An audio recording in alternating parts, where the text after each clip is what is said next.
Should be true. Right, we're live.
Hello and welcome to the regular Friday edition of Spurs Diehards TTID, Tottenham Till I Die. Tonight's main topics will be discussing the Roma game and doing a preview of Fulham, and there might be a few other items we'll discuss as well. Well, I'm happy to say we've got two debutants on the show that run their own channels. We will post the links. I'm sure Mark will post the links. Nigel, how are you? I'm good, mate. Thank you for having me on. I watch you every Friday, so pleased to be on. All right. Well, you're more than welcome. I'm sure it'll be the first of many shows. And Dan, how are you? I'm good, Adrian. Thank you for having me on. Thank you, Mark. No worries, big up, Nige, and big up to everybody in the chat. It's lovely coming on. I've been watching you guys for quite a while now since coming into YouTube, and you put on a cracking show. And let's get into it. Right, we'll get into it. Right, we'll go straight into it. There's 7 in the chat at the moment. I'm sure more will come after they've eaten their dinner or finished their last glass of wine or beer or whatever it is they're having this Friday. Right, so we've got some comments, Mark, which do you want me to sort the comments out? Yeah, do the comments first and then we'll start. The Queen is the first one. Hi, Ellie. Hope you're well. Hope you're feeling much better. Hope the throat's better, Ellie. Hope you're getting better, Ellie. Happy birthday for Thursday, I think. I think it was Thursday or birthday. Then we've got Nige, yeah. Peter, he must have Peter's a very good friend of the show. He's a paramedic in Australia. Yeah, he must be finished or nearly finished. Mm-hmm. And we've got Graham from Spurs GCTD. Yeah. Graham. Big up, Graham. Yeah, and then it's just a few saying hello to. It's Graham saying hello to Ellie. Graham saying hello to Pete. And Pete saying hello to Graham. Oh, no. He's finished. Right, and we got 7 watching at the moment, but I'm sure that'll increase. Right, we'll go straight into it. Spurs. Oh, go on. Shit, sorry. No. Right. Spurs versus Roma. Strong starting 11. Foster, Gray, Davies, Dragerson, Porro, Sarr, Bentancur, Kulusevski, Son, Solanke, Johnson. The people by me at the ground when the squad was announced they were surprised with me. I didn't think it would be this strong. Nige, comment on your take on the lineup? Yeah, I was really surprised. I thought we were going to go pretty weak, to be honest. I didn't expect Sonny to start. Certainly didn't expect Kulu to start either, but I was pleasantly surprised. Really pleased with the team we put out. Dan, your take on the team? Oh, I thought it was a strong lineup. I really did. I was happy. I thought Ange's taking this game seriously. It was, before the game, it's very important to get the 3 points to help us get through into the next round, because it's not done yet. And we've a little bit more to go. Obviously, we had Archie Gray come in the left back. We had the change in the keeper. Bentancur came in, didn't he, because he's banned in the Premier League. But I thought it was a really strong lineup. And, I thought it was good. Mark, your take on the lineup? Yeah, I was surprised about it as well. I was expecting Bergvall maybe to get a game, or or someone like that, But that basically was as strong as we could have gone.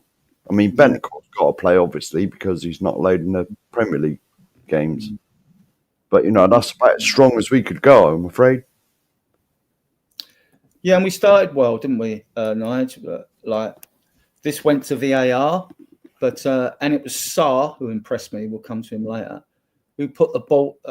Sorry, it was Johnson who put the ball through to Sarr, I think. And at first, I'm right down the far end, high up in the east end, which is right next to the south stand. So it's the opposite end of the pitch for me. When it went to VAR, I thought, well, I'm just hoping for a penalty because I couldn't see clearly. And I took the wrong glasses. I took these and my other glasses because these are for laptops and the other glasses, I thought. So I'm looking at white shirts. I could just tell who was who, though. You know what I mean? But, yeah. Nigel, penalty? Yeah, when I watched it on TV, and as soon as it happened, I'm like, penalty.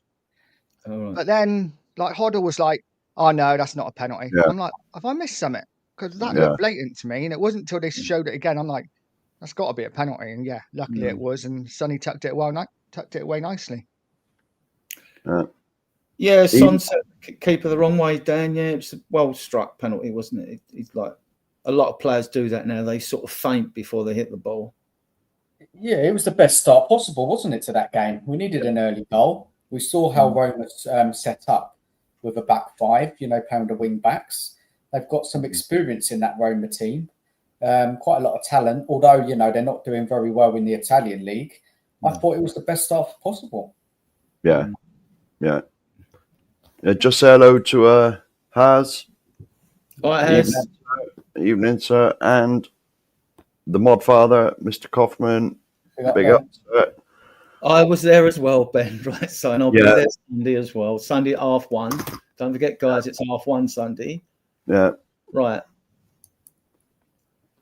Nigel Dragerson gave away the free kick for the Roma equaliser, which come off Ndicka's shoulder, didn't it? I think he didn't like. It was a freaky sort of goal, but yeah, it was kind of coming though, wasn't it? Because Spurs had a little spell, like 5-10 minutes, when they couldn't get out. The passing was off. They kept giving the ball away, and Dragerson's foul for the free kick was just kind of indicative of that. It was just sloppy, and yeah, when you give them a free kick around that area, then it's always going to be dangerous.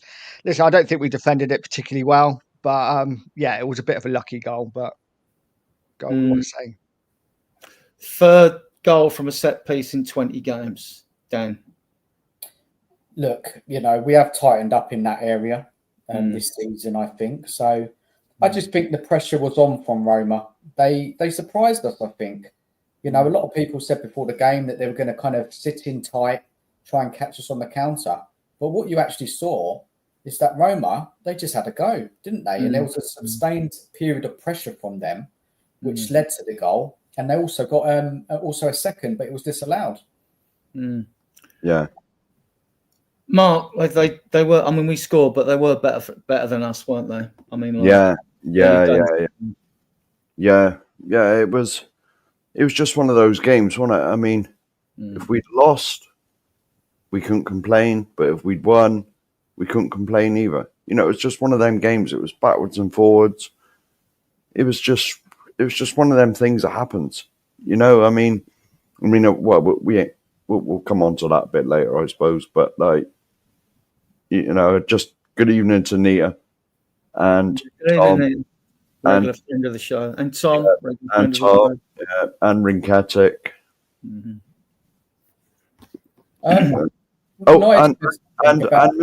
giving the ball away quite a lot. That was a bit of a thing, wasn't it? Yeah. Kulusevski, I don't know if you guys know, he lost the ball 24 times in that game. He wasn't alone. I mean, when we got to 2-1, guys, we improved to half time. We improved then. But yeah, no, I mean, the second goal was the perfect example for me because, like I said, Roma got on top and Spurs were trying to play out from the back and they couldn't manage it. And for once, Sarr got the ball and instead of going back, He played it forward just into space for Kulu to run onto. And obviously Kulu put a good ball in, good finish. But for me, I was crying out for that the whole game. Just play the ball forward. What do we have to play around at the back with it for? It's clearly not working.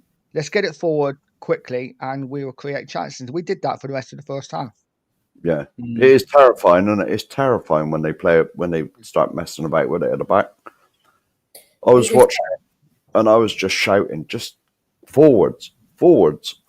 It was like we woke up, didn't we? We realised that we were in a bit of a game, and it took them a while to get together in that first half, and they did realise that, and we got the second goal, and then we were pushing for a third, and we were very close. And guys, do you remember that chance when the keeper made a great save and there was a clearance off the line, Solanke scissor kick? Yeah. And look, we were quite close to getting that third goal, but unfortunately we didn't get it. Yeah. Just a good evening to Mr. Perchy as well. Have you been sacked yet? Have you been sacked from this online thing he's doing? Be. Yeah, I was going to say I watched that as well. Yeah. There is a movement now. Perchy out. Right. It was allegedly. When we moved on, Nige 2-1. Rob had nothing to learn. They threw men forward, but so did we. Right, our ball retention I thought was poor throughout this game. It wasn't to do with the system we gave the ball away. I mean, like, although Kulusevski might have given the ball away 24 times, Porro gave it away 23 times, and his pass completion was about 73%. So that sort of, when you've got a few players playing in this team, you know, that can't keep the ball, you know. I mean, I thought. Go on. I thought the substitutes helped us when they came on. You could see why he brought on Basuma and Maddison. That was to try and keep ball retention better. It did, but we gave away the late goal. But so why did we give the ball away so much, guys? It's unusual for us at home. Yeah. Because it was, you said Adrian, you said a lot of them did. Saar gave the ball away a lot. Bentancur was the only one who had a good pass completion rate in that match. But what do you think that was, guys? They're just not on point. I mean, when you look at if you look at our actual attacks, right, and we had lots of them, so did they. But I think we got in the more promising, more dangerous positions. There was a time when Solanke, he had three people on his left and he passed it right. I mean, like, and that looked and we really looked like we were going to score when we got up there in, but it was just the finer balls, either the passes just under hit, and then when people were closing us or they were trying to press us, then what it was, them little dink passes to your nearest player or whatever, they just weren't coming off, and that happens, you know. If we was on point yesterday, we'd have scored a hatful. I think this is what you're going to get, though. You know, I don't think it's anything to do with the system. It's passing's not to do with the system. The system's different. It's your position play and whatever. But so I just think we just weren't on it enough. I thought we gave it wasn't good enough to win the game. I just thought for the team, it was like a 6 out of 10. We weren't awful because we created a lot, but didn't do nothing. But I just thought it was a 6 out of 10 performance personally. Whereas Manchester was 10. Why couldn't they get themselves up for that game? After that great performance against City, you would have thought they would have been raring to go, playing in front of the home crowd, European nights. I don't have an answer for that. I don't know. What do you think, guys? What was going on? Why there was a lack of something? I just think it's our inconsistentness. You know, we're like it game to game, aren't we? We say it every week. We win one, we lose one. But what we had then was actually during the game. You know, we'd be brilliant for 10 minutes, awful for 10 minutes. Yeah. And, you know, we just couldn't seem to get a run of just playing well. We kept giving the ball away. We couldn't defend. But then when we went forward, we looked like we were going to score every time we went forward. We looked like we were going to concede every time they come forward. If it had been 6-6, then no one would have been surprised. But for me, that wasn't fun. I didn't enjoy it. I'm sure it's enjoyable at the game, but watching it on TV wasn't fun for me. Oh, it's been great for the neutrals. Yeah. That's why it was so good to watch. Yeah, the second half, Dan, it was like a basketball game, wasn't it? end-to-end, like half chances for both sides. Although I still think not being biased here, we had the better chances. We were in the better positions to score than they were. I felt Roma were the better team overall in that second half. I think they were very motivated to try and get something out of that game. They were playing with motivation. You know, as we said earlier, they're not in a good moment in their league. They've just changed their manager. And look, we were off it. We were really off it. And, you know, I'm sure we'll get onto it. But Ange didn't really adjust much, did he? He didn't kind of, you know, when it went 2-1. But look, I'll hold back for that. But you know what I mean. Yeah, at half time. I mean, I thought even at half time, all right, they're either going to get a draw, we're going to go and score a couple in the second half. And I fancied us to spank them actually before the game, but it wasn't to be. But I still thought that you know, the amount of chances we was creating, I just thought a goal was coming. I thought a goal was coming for us. You know, I thought we're scoring a minute. We keep doing this. But it didn't happen. We fluffed our lines. And again, it was only like the final balls. And it is exasperating when you're watching it, when the pass looks easy. When the pass looks easy and it's overhit or underhit, the crowd would groan at times, like, you know. Yeah. Especially when you know if that ball hits one of the wide players, we're away. And once we're away, we're at their throats at the other end so quick, you know. So, yeah. But we didn't do enough to earn a win. Roma deserved a draw. I think it's fair. Yeah. It's like I said at the beginning, right? If we'd have won, fair play. If they'd have won, you would have had to have said they would have deserved it. You know? Roma played well. Roma played well. You know, I know we're talking about our poor performance, but we have to praise the opposition. Yeah. Roma, their formation threw us, I think. Yeah. I think we struggled to play against teams when they play in that formation. They were aggressive in that second half. They were winning the second balls. Yeah, look, we really struggled to really get hold and take any kind of control, especially the second half, I would say.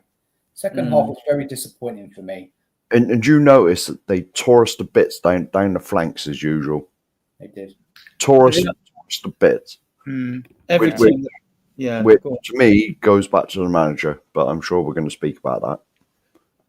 The thing, my argument with the flanks is that's where you want them. I mean, that's the whole idea. That's why teams play narrow. And you see a wide tranche of grass always on one wing in every game. You see it when Forster was going to take a big long kick. Everyone squeezes into 2/3 of the width of the pitch, and there's a big narrow gap, right? And you want them to kick long because it's part of the system of winning. It's forcing errors. You know, you should win that ball and recycle and go again. And I get why fans get nervous when we play out from the back, but the tactic is, I don't mind the odd lump forward. I wouldn't want to see us do it all the time at the back, just hump it forward. That's not, I mean, like, that's hit and hope football. The whole point Do you think we got the players to play out from the back there currently? Yeah, we've got the players to play out from the back. They're all technically good enough, right, on the ball. The point is, if you're going to play out the back, there are times when you should play out the back a bit quicker. You don't let the opposition then close you down so quickly. And then you get forced into a cul-de-sac where you don't want to be, like by our corner flag or something like that. And you've got to try and weave your way out of that, right? So you're either going to try and play it off one of the defenders and get a throw-in or something. It's when it's done slowly. You should move it quickly from the back. Because I mean, how many times do we get the ball and then the players there waiting at the back and then the other opponents coming down to press you, right? You got the ball, you should already be thinking what you're going to do with it and like moving a bit quickly. But the whole idea of the press really is your wingers mark their fullbacks, your fullbacks mark their winners, your midfield mark their winners up the minutes, and usually most teams play with one striker now. So your central defenders have marked that striker. So when your centre forwards pressing their two centre backs, you're open at either them or the goalkeeper's got it. He's going to kick long. And Roma were forced to kick the ball long quite a few times yesterday, but we didn't capitalise on the press there.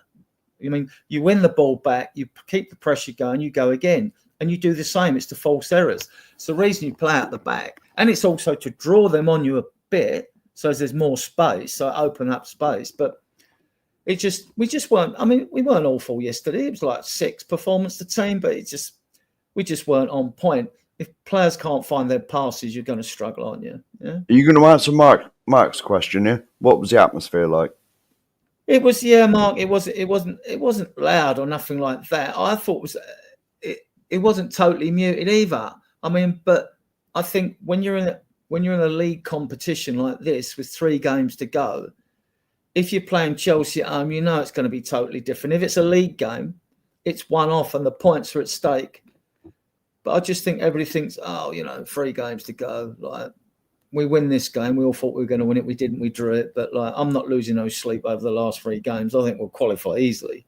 Right, 2 of the teams are right down the bottom of this group, and Rangers are probably just a little bit above us. So they're one place above us. We'll qualify, and you don't get no advantage for where you finish in those 8. In that 8, so you don't get no advantage. I mean, I thought maybe there might be some system whereby if you finish higher, you've got a weaker team out the 8 that have got to go in the playoffs. But apparently, what I'm hearing is that isn't true. You'll just be drawn out the hat. So, yeah. Did you see the players' average positions? I don't know if you can bring it up, but it's a little bit interesting. Have you seen it at all, any of you? No, I haven't got 8 minutes. I haven't got 8 minutes. Do you want me to see if I can find it? Do you want me to see if I can find it, Adrian? You can. We're going to go through the players because so much. So, Nigel. Yeah. Everyone was worried about Forster before this game. Oh, don't bring him in. He's inexperienced and all that. But he wasn't at fault with any of the goals. So. No, I thought he had a good game. He's never going to be overly comfortable playing out from the back, but I thought he did okay. And I think he made one brilliant save in the first half and one excellent save in the second half just before they scored. Yeah. So, I thought he did all right. I was pleased. Coming in like a missile, didn't it? Yeah. Yeah. And he's coming out and catching the ball. Was a sight to behold. Yeah. What do you think of Foster, Dan? You're muted. You're on mute, Dan. Mute, mate. You're on mute. Can you hear us? You could go on forever. Sorry, guys. Yeah, I thought Foster had a good game. I thought he was pretty good, to be honest. I don't think he was the problem why we didn't get the result. I think he commanded his box. He pulled off a couple of really good saves. And it was a good performance from him. Mark? Foster's Foster. I was on Danny's show earlier, and I think it was you, Dan, that said he's just an old school goalkeeper. Or was it Dan that said? The other Dan. Yeah, it was the other Dan that said it. He's an old school keeper. He'll come out and catch the ball. He'll make some good saves, but he's not a modern keeper that is any good with his feet because they never used to have to be. It was their job to stop goals, not like mess about like Maradona. He made 5 saves. Yeah, and some of them blimmin' good. Well, from Dybala, did with his legs, I think, and 2 from Dybala. 2 from Dybala. I think. Anne just said. I mean, and fans are concerned about the goalkeeping situation. We just talked about this bit, but Ange did say in his press conference that they're not looking to bring in one of these older goalkeepers like Karius, who's 30 odd now. He's now in the end of his contract, so. There was rumours we were linked with 2 goalkeepers, the Burnley goalkeeper and the is that Patterson or the other one from 2 in the Championship. But prior to this game, the media were linked us with Lucas Chevalier at Lille in France, highly rated goalkeeper, 23. But we have had a long interest in the Espanyol goalkeeper, Garcia Lopez, I think it is. Wasn't he at Spurs anyway? Not that Lopez, I don't think. Someone else, no. Garcia, is it Garcia Lopez? Is it? I know we've been linked with that Spaniard goalkeeper for quite a while. Okay. But I don't think the club have got, as Ange said in his press conference, he's already had discussions with Johan Lang. So they've talked about January already, about what they need and what they don't need. Right.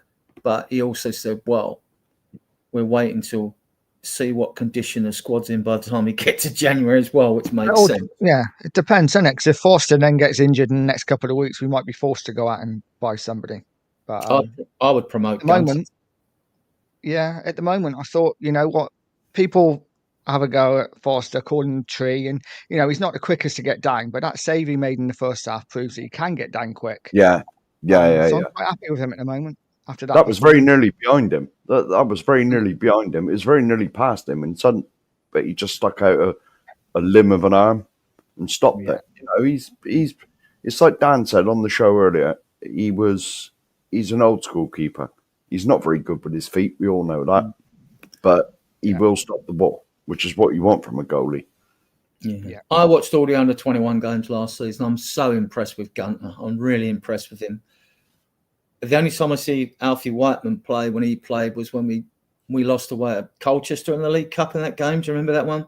And I wasn't that impressed, so I don't think he is. But Brandon Austin, he was the England under-21 goalkeeper. He's 25, 26 now. Been given a 5-year contract, so he's definitely staying. What about this Keeley kid who's on Keeley's loan? I was asking David Harris, the Irish Hotspur, what's he like? Because to be honest, I haven't seen. And he must be good. The club must rate him, because when you start sending players out on loan, it's because you want them to have a bigger challenge than they're going to get at under-21 level. And Gunter was superb. I mean, he was absolutely superb last season. Mind you, they won the league, then they won the cups, and they won everything really. So I like Gunter. Keeley, I don't know much about. He's at Orient with Donnelly, isn't he? You know, so yeah, that's the keeping situation. Let's move on. Keep staying with you, Nige. Gray, good job at left back. Do you agree with me or not? Solid enough. Didn't really do anything wrong. I think the fact that we don't really mention him, we haven't really mentioned him, he wasn't mentioned during the game a lot, shows that he did okay. I think that Roma kind of worked him out. Second half started spreading the ball out a little bit over his side. But yeah, I thought he did okay. You know, didn't do anything majorly wrong. Just an okay, solid performance. Dan? Look, yeah, I think he had a pretty good game, playing out of position again. You look at his performance and his stature. You know, he put in 1 tackle, 3 clearances. He lost a possession 6 times. But what was interesting with him, he created 2 big chances. So he kind of done a bit of everything, didn't he? Really defending, try to create. So fair play to the young lad. Yeah, you know. He has got good vision. Mark, he always likes to go forward as well. Yeah. Mark, whatever job he's been asked to do, he's shown that he's fit for the Premier League, because he hasn't let us down in any game, has he? I mean, he might not have stood out. No. I mean, the only thing I can say, you can tell he's still young, he's still learning, but fair play to him. You know, because let's face it, right? It's what I keep saying. I've said it ever since I've been on this channel. It's always the square pegs for round hole syndrome. He's not a left back. He's not a right back. Ideally, he's that 6 that we all cry out for, and he's not even been playing. I was expecting him to start in goal, to be honest. Just about the only position he's not played at the moment. You know, I mean, but when he comes in, do you notice though that if he's in at one of the fullback positions, the opposition will target him, because they know he's not a left back, right back, wherever he's playing. They know, and so he does get targeted, but he does all right. Dribble past at all? No one dribbled past him. No, exactly. But they do target him. You know, the teams, because they know he's not a fullback. You know, I mean, I want to see him in his like proper position, number 6. We may see him there when we, because this fixture pile up that's coming up. Yeah. Bench's ban, if it doesn't get appealed and drop down to about 3 games or 4 games max, which I think would be fair, but that's just my biased opinion as a Spurs fan. But let's talk about this guy. Pedro, poor. Am I being harsh here, Nigel, or do you agree? No, I thought it was awful. Yeah, I haven't felt that he's played well now for a little while. I don't know whether maybe his head's been turned, but he gives the ball away a lot. His defensively, he's awful. Yeah, Listen, he's great going forward. He does. He's got a good shot on him. He's always looking to score. But there was a moment in the first half when he had the ball outside there. All he had to do was slip Johnson in, and almost certainly would have been a goal because Johnson was literally through. And he tried shooting, and he does make me want to pour what's left of my hair out at times. Not the best defensively, and he needs to improve. He's annoyed me a little bit the last couple of weeks, to be honest. Yeah, go on, Dan. I mean, your take on Porro. He was a bit erratic, wasn't he, last night? Tiredness possibly is a reason for that. He did attack. He had a couple of shots. He hit the post, but lost possession so much. And you see the ball go out a lot from that side, don't you? When we start attacks, it starts off on Porro's side, and he just didn't have a good game yesterday, and he really struggled against the Roma attack, I thought. Mark? Yeah, I mean, I've mentioned this on it before. The thing is with Porro is he wasn't brought as a right back. He was a right wing back, which is in my opinion, two completely different positions. Because if you're a right wing back, you are sort of in absolved of defensive responsibilities because it's your sort of priority to get the ball forward and cross it in. So he's not really a right back. It's like I say, go back to the old square pegs in round holes again. Like defensively, we all know he's shaky and not that good, but at the other end, he's brilliant, which explains why he's a right wing back and not a right back. So it's the same old thing. We got square pegs for round holes in our team. And that's been like that for ages. Nigel, would you prefer to have seen Kulusevski in front of him, give him that bit of defensive cover that wherever Kulu plays, though, he plays well, so it doesn't matter. I mean, like Kulu played it as an inside right against Man City, but he still drifted on the left at times for that one of them goals, where he rode about 5 tackles to pass the ball through. But possibly. It might have meant Johnson sitting on the bench again, unless you move Johnson inside to inside right more and left Kulu outside of him. But yeah, I mean, you could question Angie on that, I suppose, Nigel. Yeah, I mean, to be fair to Porro, Johnson doesn't give him the best protection a lot of the time. No. But yeah, maybe played Kulu on the right instead of Johnson, but I don't know. It's a difficult one, isn't it? He's got to rest some players, and I guess he chose to rest Maddison for this game. So yeah, he had to play both Johnson and Kulu. Dan, can you see him playing both? Say that again. What's the question?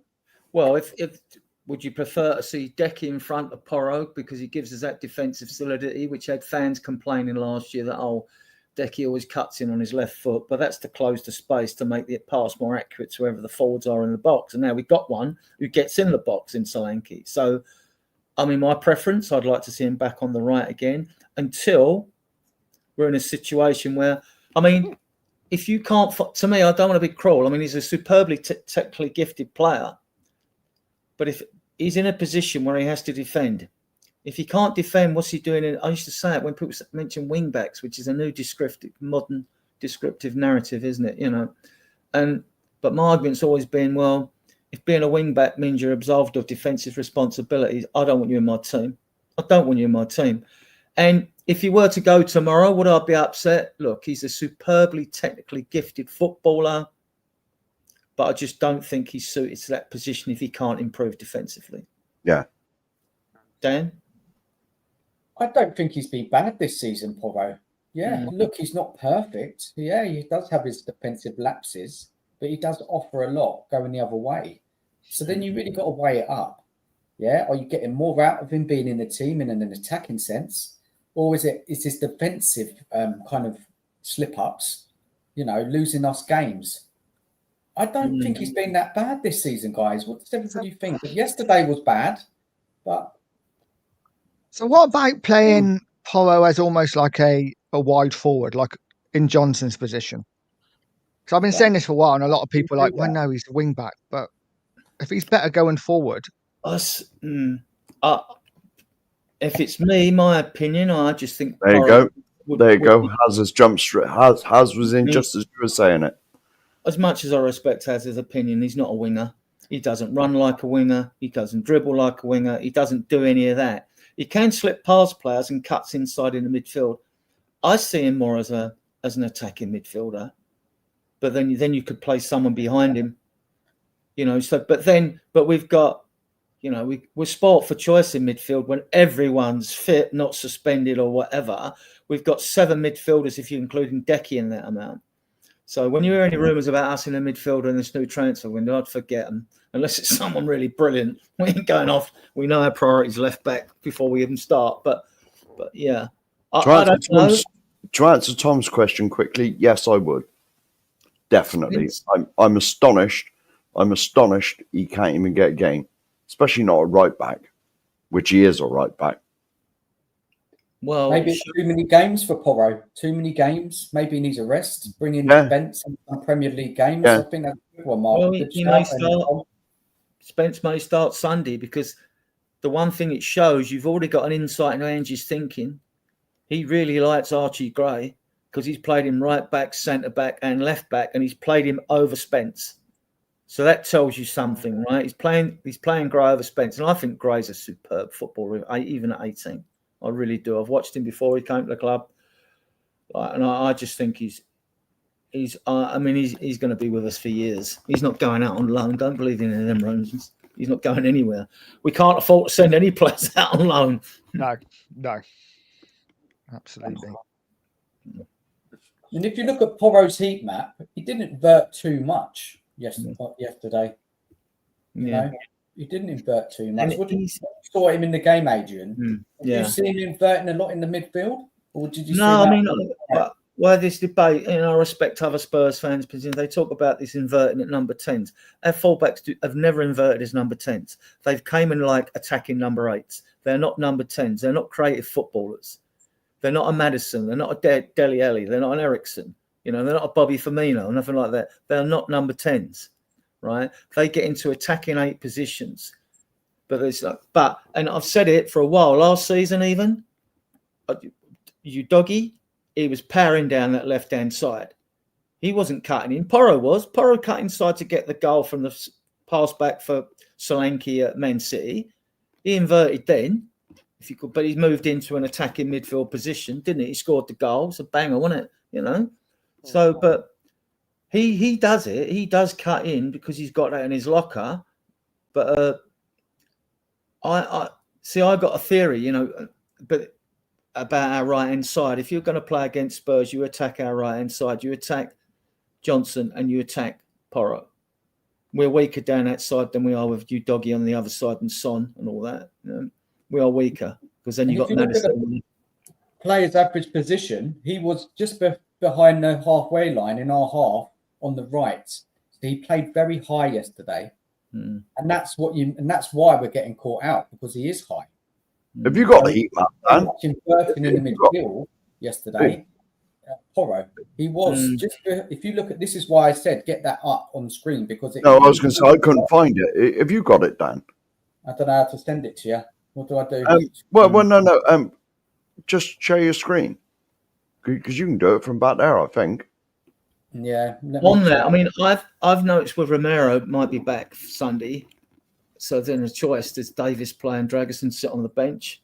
I'll be playing Davis myself, but that'd be but I've noticed when people accuse Romero of not moving the ball quick enough, when you're at the stadium, you can see if he's got options, if there's runners or there's movement. And a lot of time there isn't when we're slow.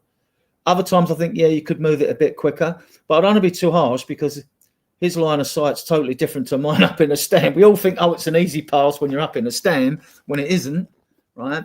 And he does tend to pass the ball directly forward into central midfield, where a midfielder should be coming to take the ball off him, in my opinion, right? Basuma, someone like that, should be coming to take the ball off him and then progress from there. Well, he tends to pass more left out to you, Doggy, or Maddison if he's a left midfielder, or Son. And I've always wondered if Romero perhaps thought, we're a bit risky on the right hand side. I remember when Emerson Royal was there, and he said to Ange, Romero said to Ange, I prefer it with Emerson Royal on the right, because he could defend Royal, you know what I mean? He was a better defender than Porro. So, but Ange said, this is Ange ball, mate, you know what I mean? So we went like that. So I'm just wondering, I'm keeping an eye on it. It's one of those things I'm watching, you know, when I'm there. Let me try and share the screen and see if it works. Yeah. You were teaching me this earlier. Yeah. Does that come up? Yeah, it's got it there. I can add it to the stage. Right. Oh, here we go. Is it there? Yeah, it's there. Yeah. Right, you've shared it. You see it? Yeah, players' average positions, yeah. Yeah, for the game yesterday. So he's really tucked on the halfway line. Yeah, I've seen most of this season, though. You know, I've seen it's like we're either 4 at the back or 3 when we're really pressing or pushing up the field. But it's the way we press when we're on the halfway line, and people seem to think there's some sort of different sort of a system here. It's no different to when Poch was playing. Same. It's very similar. Well, hang on a minute. Apart from that, when our fullbacks do cut in more. Apart from we ain't got Dembele and Wanyama there to look after the back four. Well, yeah, different squad. Yeah, but I'm saying, yeah. So guys, when you look at that, the average positions, the positions of the centre backs, they're not that high, yeah. No, they're not. Not really, no. They weren't. And then look, I'm going to click on Roma's now. Look at Roma's, right? Look how high their centre backs were yesterday. They played quite aggressive, didn't they, Roma? Wait a minute. All their players are virtually in a lump around the centre circle. But look at their centre backs. Even Max Hummels, who's got no pace, he was almost. It was a must-win game for Roma, though. I know they got a point out of it, but they had to get something out of the game. Yeah, they were down near the bottom, weren't they? Yeah. Look, let me take it off. How do you take it off? No, Adrian can do that, I think. Right. So, yeah, and Ange was yelling at Brennan Johnson to not come back, and this is probably part of the reason why he wanted Brenton to at least try and take the man on. I mean, under Poch, he used to say, I don't mind you making mistakes in the final third, but take risks.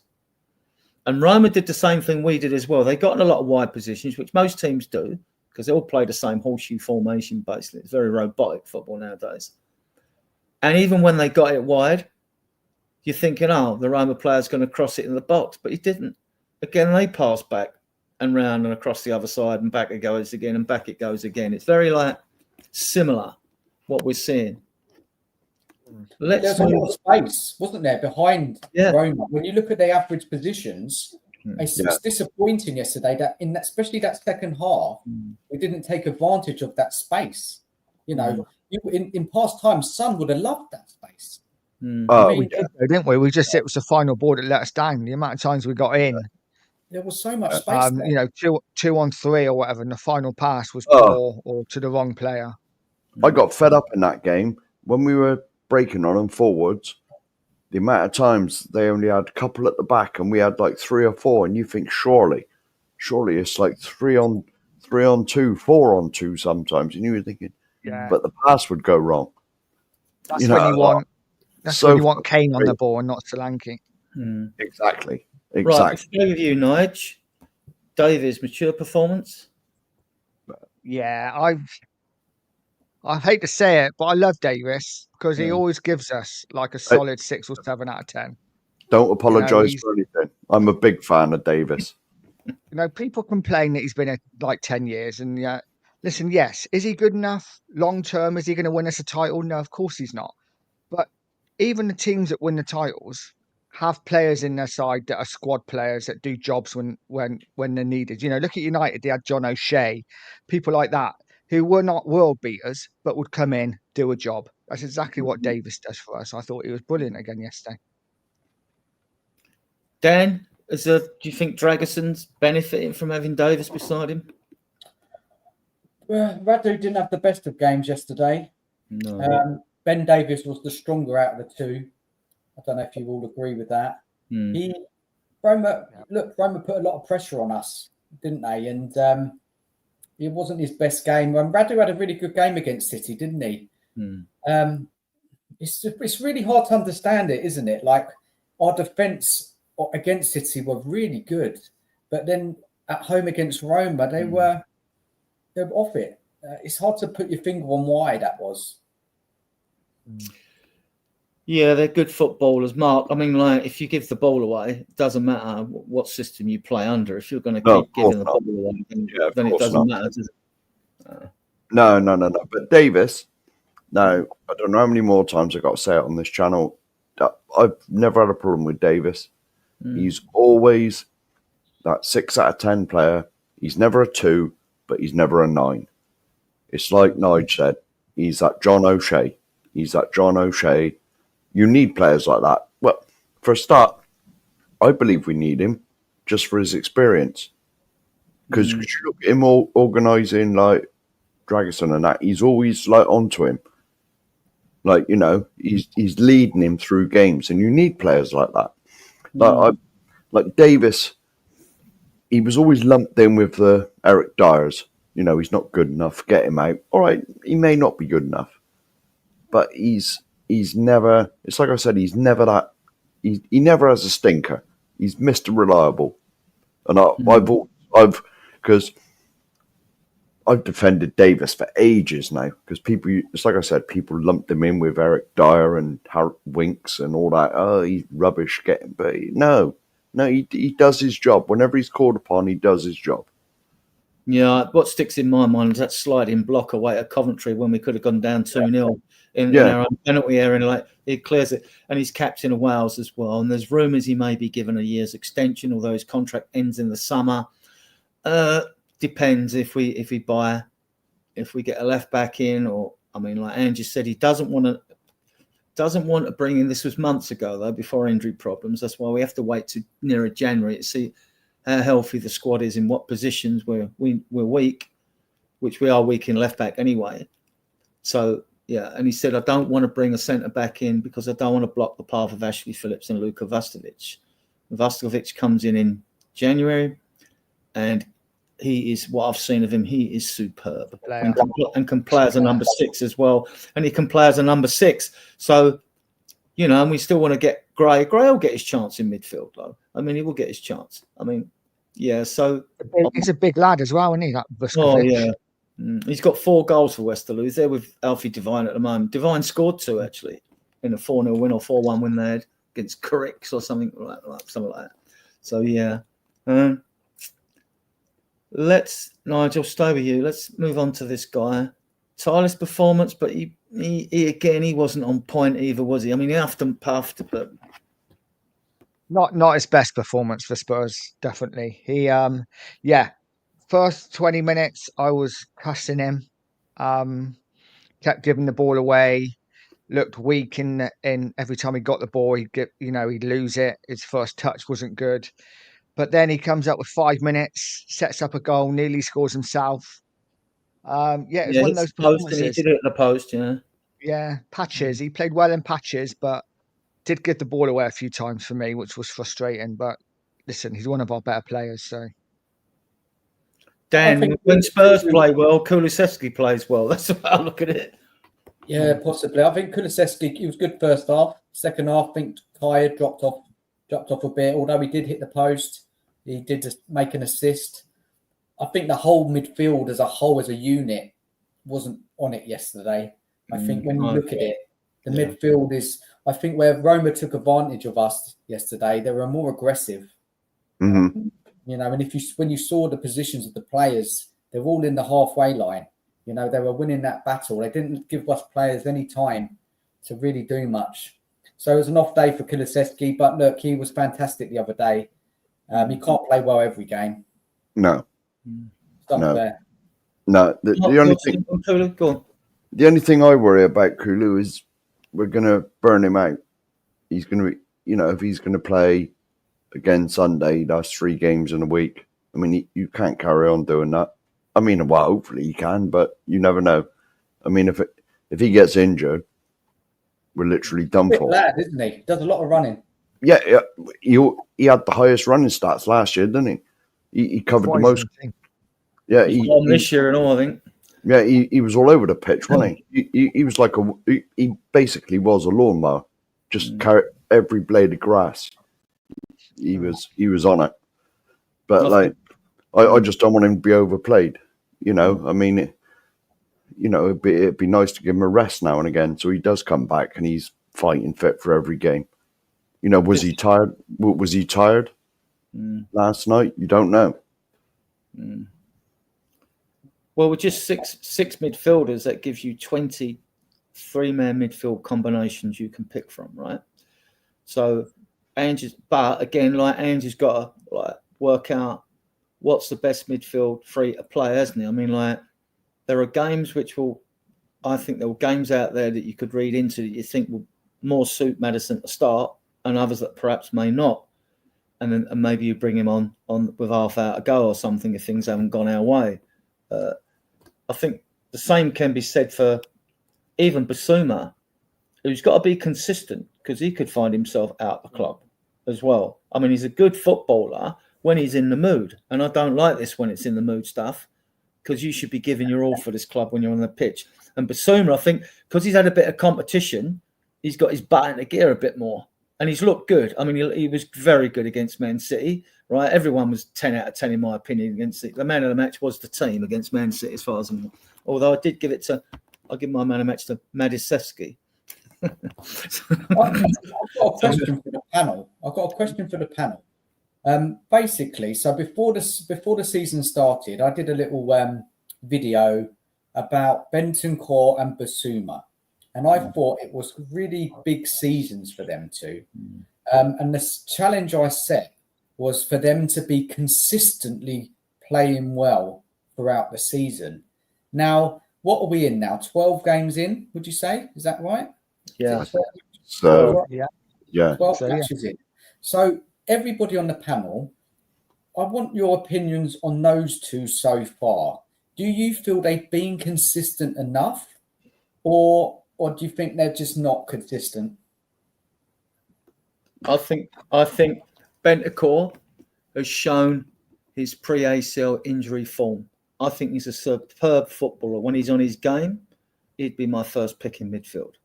And I think he's got more chance of being consistent than Basuma, simply because it's the style of his play. He is a box-to-box number 8. I like him better when he's driving us up the field, not when he's been given the number 6 role. Right, I like him when he's pushing us on. I think that's our strength. And then you can see him getting the odd goal here and there, you know. But Basuma, it's always in rumours about him being a party animal, whether it's changed. You know, he wears all the flashy jewellery and all. He doesn't. The look isn't good, right? But we shouldn't judge him on that. We should judge him on his performances. To me, I've got no qualms about Bentancur. I have about Basuma and Maddison's consistency more. So, to me, I can see if Maddison can produce that sort of form at Man City, you're going to keep him because he gives you so much different. He offers so much different to a team.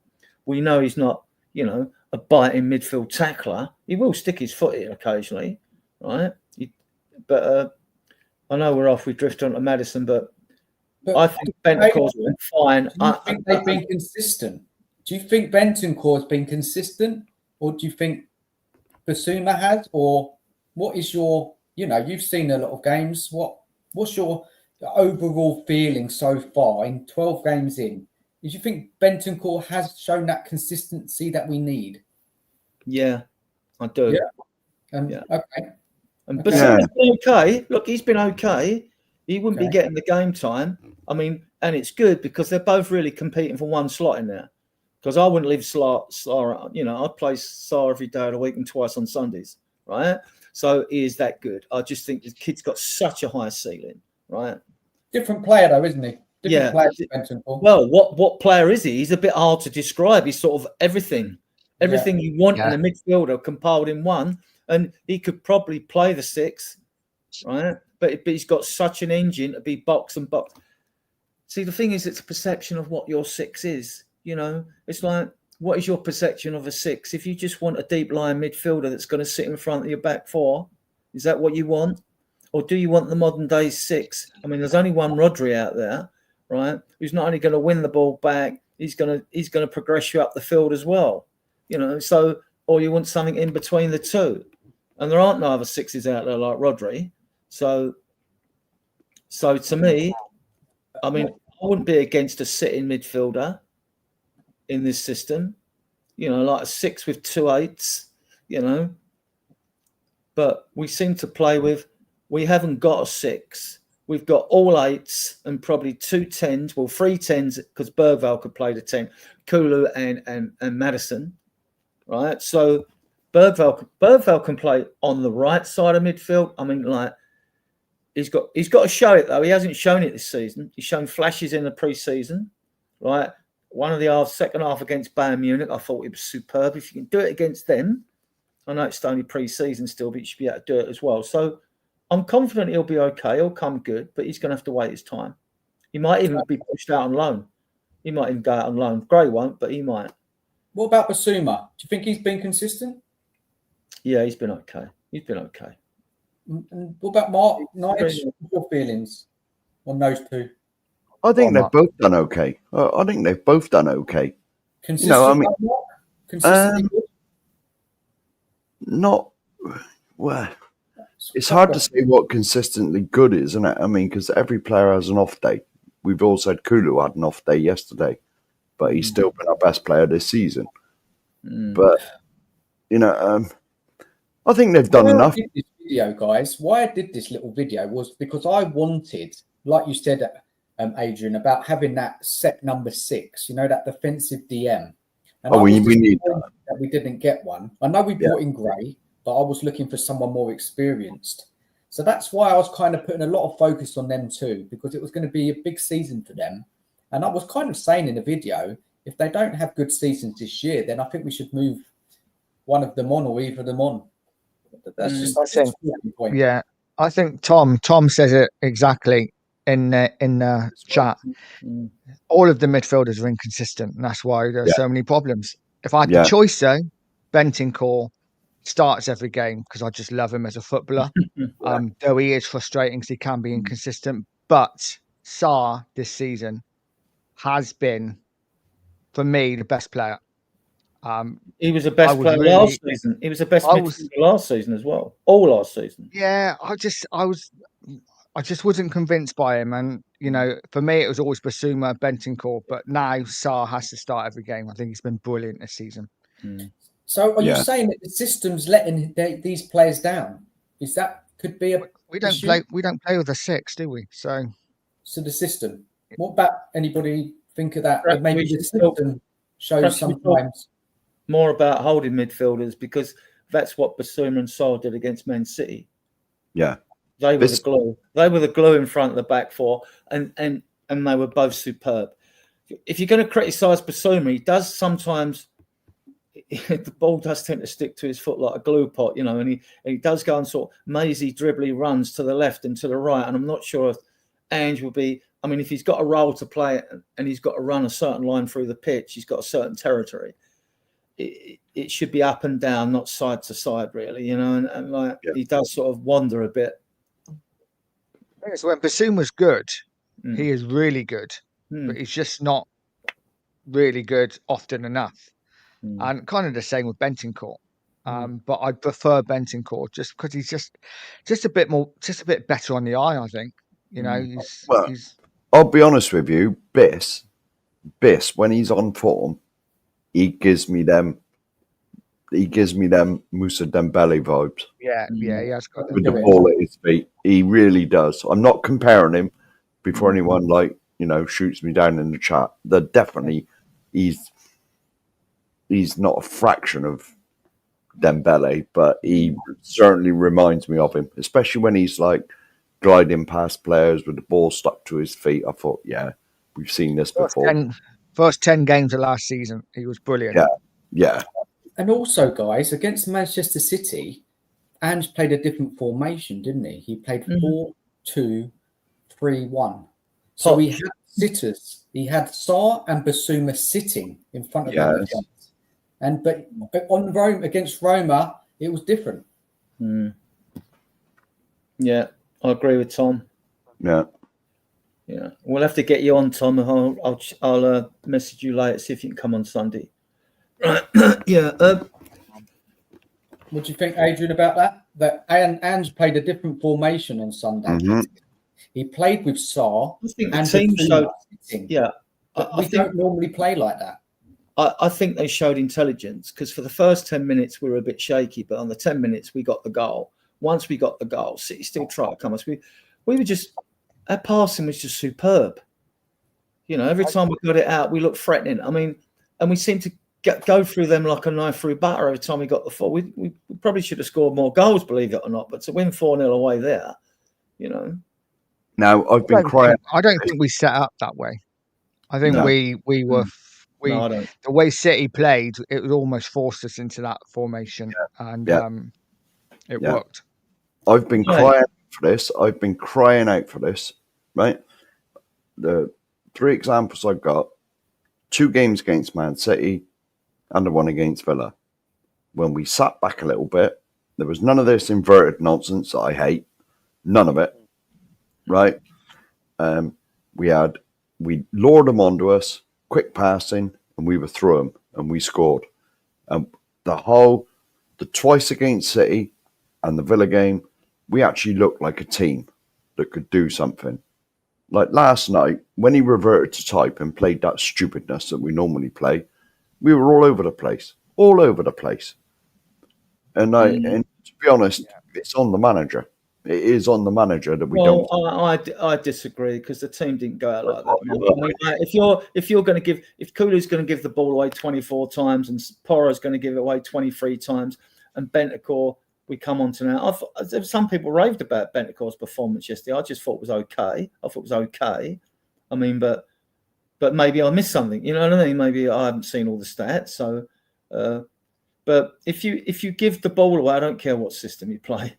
I mean, you're going to look poor, right? So, what about Bentancur? Did any of you think he was like really good? It was just okay, Adrian. Just okay. Yeah. It wasn't anything spectacular. No. He struggled in that midfield. I think Roma dominated overall. Yeah. It's a walking yellow card. You can go through the chat, Mark, while you're there. All right. Yeah, that's true. Shame. Yeah, I mean, I really like Bentancur. I love him as a player. His game is suited to the Premier League. I mean, thing is, if the option is if Basuma's off his game, he's hardly a dynamic biting tackler, is he? To get back into it and things like that. Whereas like Bentancur will give you that. He'll give you more bite, more aggression. So I think he's more suited. In some ways, Basuma's a luxury. But was it Danny Blanchard Bilnickerson said the luxury players are the bad players, which I think is good. It's right, really. The luxury players are the bad players because what are they doing in the team, like, you know? But he gets dribbled past quite a lot, though, Bentancur. Yeah, people get past him, and that's why I always say at the beginning of the season. I know Ange doesn't do this, but I would have gone for a set DM, a destroyer, or a really fantastic ball-playing midfielder who really sets the tone. Well, we were linked. I wouldn't have minded if we'd got Edison in, and we were linked with Fratesi. There's rumours circling around him now, but problem with midfield links now, unless Ange has really got his eyes on getting rid of any one of ours, we're not going to bring in an eighth midfielder. No. It's not happening. I don't care. We'll be linked with it, and we'll talk about them because they're a conversation in case something happens out of the blue or an opportunistic signing. But then, Adrian, I'm sorry to butt in. Have you read this comment from Tom? Okay. Just don't get me on after a loss. Okay, Tom. We'll get you on. We'll get you back on, Tom, and your dad, of course. We'll get Kev on because it's no. Oh, this is a different Tom. This is different. Yeah. Okay, yeah. This is Mr. Daigle's roomie. Oh right, okay. All right, yeah. All right. I just think our midfielders, they're good, but they're not amazing, are they? There's no real star in that sort of position. Sarr, Basuma, Bentancur. They're good players, but they're not the sort of players that are going to push us to the level we need. We don't have that star quality in there like some of the other teams in the league, some of the better teams. X factor. I don't see too many teams in the Premier League with great midfields, though. They simply have dynamic, energetic midfielders. But I wouldn't even say Liverpool's midfield and their top are brilliant. That Sloboslai coming the other season, what I see of him, I'm not impressed at all. But football's made a fool of me enough times over the decades, so I'm probably wrong, right? But like, I just don't. Even their forwards, you know, I don't rate. I mean, I've yet to see that much of. Nunes is a better version of Werner to me. He score a few more goals, but he misses some, don't he? You know, and Diaz is good. Well, I'm going off track here. We're going to move on to one of my favourite players, Sarr, one of our better performers. Nige, go on. Yeah. I think he's been one of our most consistent players this season, alongside Kulu. Listen, when he first come in, I was one of those ones who made that mistake, and I got absolutely battered for it, for saying, you know, the way he runs, the way he looks, he does look a little bit like Patrick Vieira. Not in the same class, obviously, but he's starting now to show form that, you know, he's the sort of player that is energetic, gets around the pitch, puts tackles in, doesn't get stupid bookings like Basuma does, and scores goals as well. So for me, he is the first name on that midfield team sheet. Yeah. Unbelievable engine. Unbelievable engine on him. It's a dilemma, that midfield. Yeah. We just don't know. Ange just doesn't know which is this midfield. He chops and changes it every week. He doesn't know. And I don't think anybody else or any of us even know. He has to find different midfield free blends. People talk about midfield as if it's got to be a set free all the time, but it's not that way. It's a big squad. It's a squad game. And we got 7 midfielders if you include Decky in that. You got Gray, Bergveld, and the 4 from last year, haven't you? So yeah, he's got to find the right blend for each game. That's the thing. It's not, none of these players are bad. They might not be world class, right? But like, they are good footballers. They're all good footballers, but consistency is what we've been saying is consistency and sustainability of this club will only change when the squad is upgraded. When that squad is upgraded. Yeah. If you remember last season, Adrian, I was saying that Sarr never did a lot. He just run about a lot and didn't actually do a lot. But this season, he's proved me completely wrong. He's got to be. Personally, I think he's the first name on the team sheet. Well, the saying going around is the world's covered in 71% of water. Sarr covers the rest. Right? Yeah, exactly. There we go. He's got an unbelievable engine. Yeah. His player. How old is he now? Sarr? 22. Yeah, I was going to say, I think he's 22. 22. Yeah. And none of these players we got in, I mean, like, they're all on long contracts apart from Romero, who's coming down to 2 years. And if he don't want to stay, just sell him. Right, it's my opinion with any player. You don't want to be at my club, will go. See ya, bye. Yeah. Right. Thanks for your service. No go. Right. So one of our better performers. Yeah, our forwards guy poor yesterday. Nige, Son ineffective. Scored the penalty, but yes, sadly for me, and I was speaking to my son about it today, about Sonny. I think he really misses Kane. I think Kane made him look a better player, personally. I think he's okay. He's a good finisher, of course. But, you know, he's getting on. And I think we should have probably replaced him a couple of years ago. We haven't. He will still score goals for us. But for me, he's a player that we should have looked to replace. Probably when Kane left, we maybe should have sold him at the same time, for me. The problem we have, Dan, though, with Nigel's, good comment, is the fact that we don't know if we have sufficiently good forwards in the squad. We should have 6. We know that we need, if Richarlison can't by some miracle get back after in the new year and have smash it for the second half of the season, we need a number 9. Johnson's proved all the doubters wrong. 9 goals is very good for a wide player. I mean, the average of 10 a season is good enough, and we're only like a quarter of the way through or a third of the way through. Dan? So, what, we're talking about Son now, or we moved on? Yeah, we're talking about Son. So Son and for me and the striking situation, because yeah, look, get rid of Son. It's a good question. We look bare. We look bare. I mean, we're bare up front anyway. We haven't got enough. Okay, look. Okay, let's start off with Son. Now, for me, Son, because of his age, what is he, 32 now? Yeah. Son for me is a moments player now. He's the sort of player who can come up with goals, 2 goals in games. You won't see a lot of him throughout the game. He might put 1 or 2 crosses in, but he's not going to be a winger that's going to be consistently attacking the other side. He's just at that age now. I just think that we can get a lot out of him still this season. I think he scored 4 Premier League goals so far. And 4 assists. 4 assists, which is not bad. It's not bad. So he is offering us. We do need him. Long-term replacements, we do really seriously need to look at that. I know they're bringing in the young South Korean, but, it's very hard to judge that. He's going to take him a while to adjust to the league.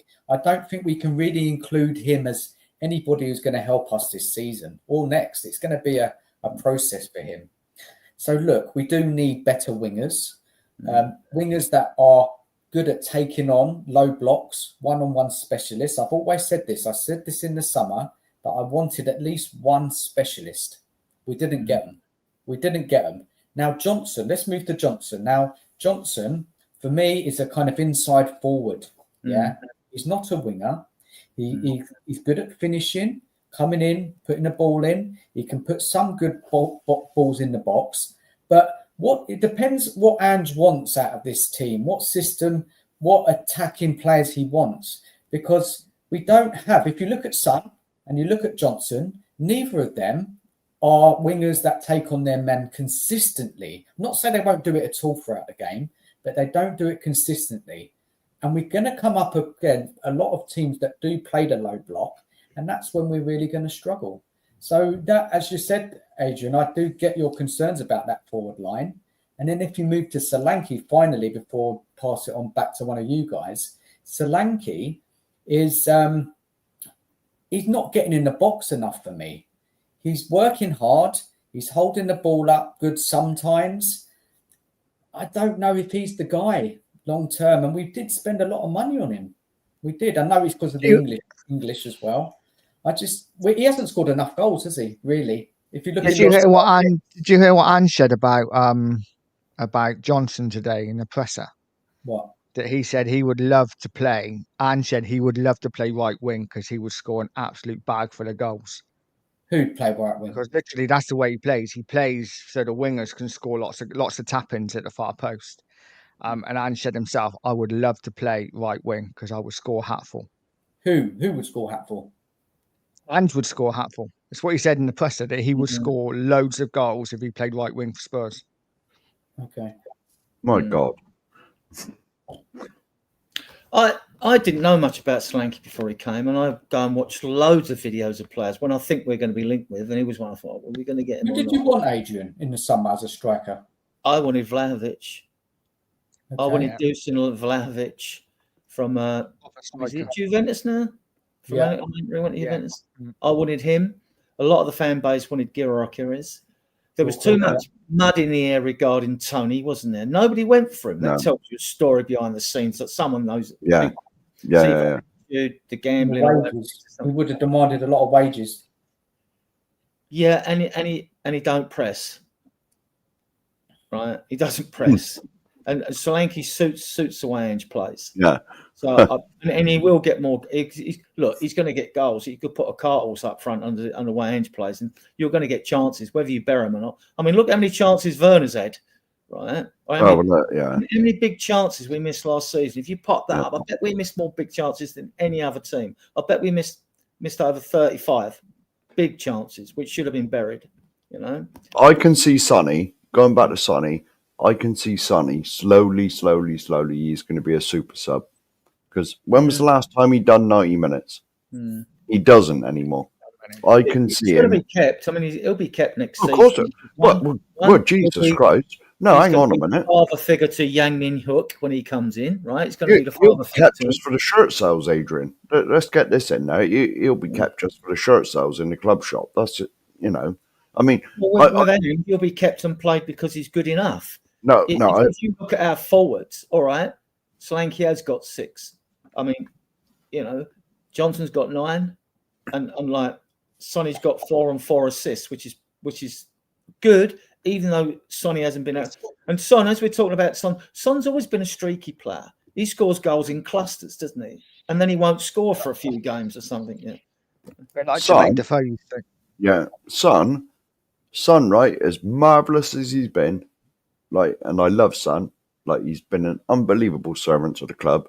But let's face it, right, if you go back to the days of Fergie at United, Son would have been gone by now. That's no disrespect to Son, because love the bloke to bits. Been a fantastic servant to the club. But yeah, well, he scored about 168 goals or something I'm like not that. taking nothing away from him. But all I'm saying is, Adrian, all I'm saying is that if this was Ferguson, if he was at Man United with Ferguson, Son would have been gone by now, because he's dropping. He's not got that blistering pace. And he's got the joint league assist record with Darren Anderton, 66. So, look, Son offers me. He still offers us a lot, though. Yeah. But trouble is, we've got Werner. 6 top-knock strikers, and he was spare. I'd go with the argument, but while we haven't, I think we've got no choice but to keep him. I think it'll be. I mean, he's not going to go anywhere anyway. I don't believe, and he loves the club. And look. Do you think it's a bit like changing your job when you've known everyone at the club, your job place for like 10 years? It's not. You've got to go and make a fresh start and prove yourself. He's not. He's got enough money. He's not going to go to Saudi Arabia. I think he'll finish at the club. Probably stay as an ambassador at the end of the day. I don't see him going anywhere. I don't see him being sold either, because I don't think he would go. Money for him. Well, yeah. Let's. Our forwards this season, or just our team in general. We've scored 27 goals in the Premier League, which is the most. Yeah. But it is not one player who's scored more than 5. Now Maddison's on 5, Johnson's on 5, Solanke's on 4, and Son's on 3. Yeah, that's without the cup competitions as well. Though, we're just looking at the Premier League. Yeah, It's interesting, isn't it, that the goals are shared around a bit. I agree with David Clark. I've said it all along. As much as I like the look of players that have been brought in, some of them just weren't oven ready. Right, so let's move on to this guy. We did partly talk about him. Solanke, no real impact. Nige? He works hard, doesn't he? He does a lot of work outside the box, but when it comes to being inside the box, he just isn't quite at it. Listen, we're expecting a lot because we've had Harry Kane for 10 years.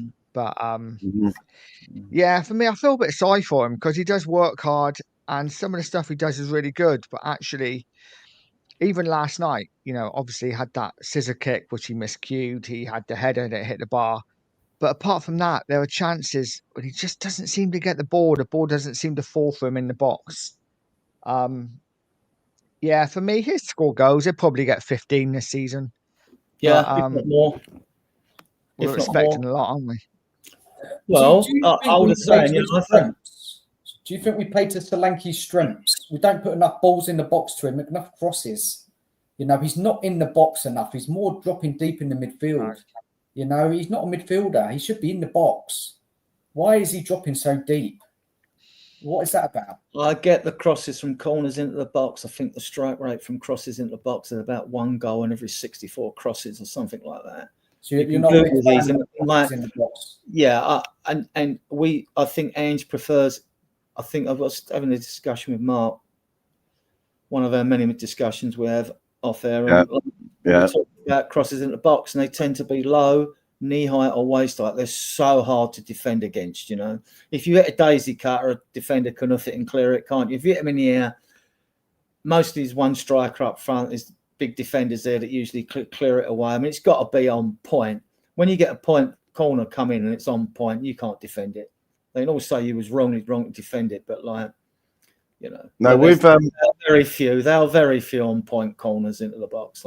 No, with Solanke, right now he's come in.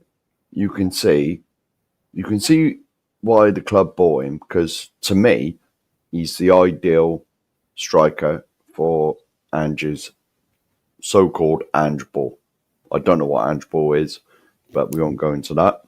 But like he is constantly pressing, harassing, like closing people down. That's all he does. If you notice when their defense is messing about with the ball, the person trying to close them down is Solanke. And now, all right, he has scored goals. I'm not saying he hasn't, but let's face it, no one's going to be good a finisher as Harry. Nobody. Mark, or Nigel, you can come and just sort of, Mark, do you think that yesterday, because Roma gave us a game, and they did, and they were worth the draw, right? Oh, shouldn't we like take heart from Solanke? Because I could even raise a case for the fact that without Solanke's work rate yesterday, we could have lost that game. Well, quite easily. And some games when he puts in the work rate, that's what's got us across the line, even if he hasn't scored. Nigel? The most important thing, though, Adrian, is goals from Yeah, strikers. it is. Yeah. If you look at yesterday's game, just as an example, even the balls that come in the box, they don't come to Solanke. They go to the back post. Yeah. Where Johnson is. Yeah. You know, they don't come into the middle where Solanke is. So, you know, I just, you know, and even if you look at his goals than him, Chris Wood scored 8 goals this season. You know, but you look at the goals that Solanke scored. A lot of them are from shots that somebody else has had and he's tapped in.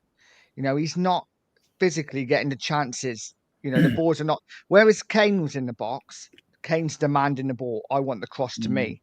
Whereas Solanke, the ball seems to go to the back post to Johnson or to the other side to Sonny. The balls are not coming in to Solanke as much, I don't think. So again, we can talk about Solanke and ask everybody here and also people in the chat, how do you rate him so far being at Spurs? Well, I've always said that since the inauguration of the Premier League in 1992, it took about an average of 82 goals to win the league. It went up to about 86 with Man City raising the bar. And then we had a few seasons. They've won 7 titles out of 10. I mean, like, and then they raised it to 86 and it's gone up higher because Arsenal scored 90 goals last season and came second, right? And we've got to have strikers. I've said, I don't care if people like flashy wingers. Back in the days when you want to watch Gillola and Waddle for the fun and Aaron Lennon, great. You paid your entrance money to watch players, like because they were a joy to watch, and your expectations on winning something weren't there. We didn't have the expectations we've got today. But now I don't care. I said I don't care. We've got Messi on one ring and Ronaldo on the other. If they ain't scoring goals, I don't want them in my club. That's why I don't want Werner, right? And you're right, Dan. I mean, I'm totally behind you on this. We've got to score 90 goals. If you go back to the desk, which was D for Dele, E for Ericsson, S for Son, K for Kane. Son and Kane were scoring. Kane was scoring 30 goals a season plus with cup goals. Sonny was chipping in with nearly 20, right? And then Dele got 20 regularly. He got about 20 in the 17-18 season when he spanked Arsenal 2-0 at the Lane. And then you got Ericsson chipping in. We haven't got that at the moment. We will not win a league if we haven't got the sufficient amount. Where are we getting 90 goals from? I come second. Where are we getting them from? Now, Solanke, I'm a believer, because in life with me, I've always believed the harder you work, the luckier you get, right? He keeps working hard, the goals will come. They will come. They will, right? How many will he get? I don't know. And then we don't know. Johnson, he's turned my head around. I didn't even want him at the club when he came on. I looked at him in videos. So he's not one I've got right. I think he's proved a lot of people wrong. And long may his goal-scoring streak carry on, right? So you should do, Adrian. He's a good finisher. No, it's that goal he scored, that which we're going to come to anyway. That goal we scored away. That goal he scored away at Coventry, where he's under all that pressure and all that social media hate, right? Which is disgusting, right? When he just chipped the keeper and scored, that set him off, right, on his run. He's even scored a couple for Wales as well. I mean, and he looks.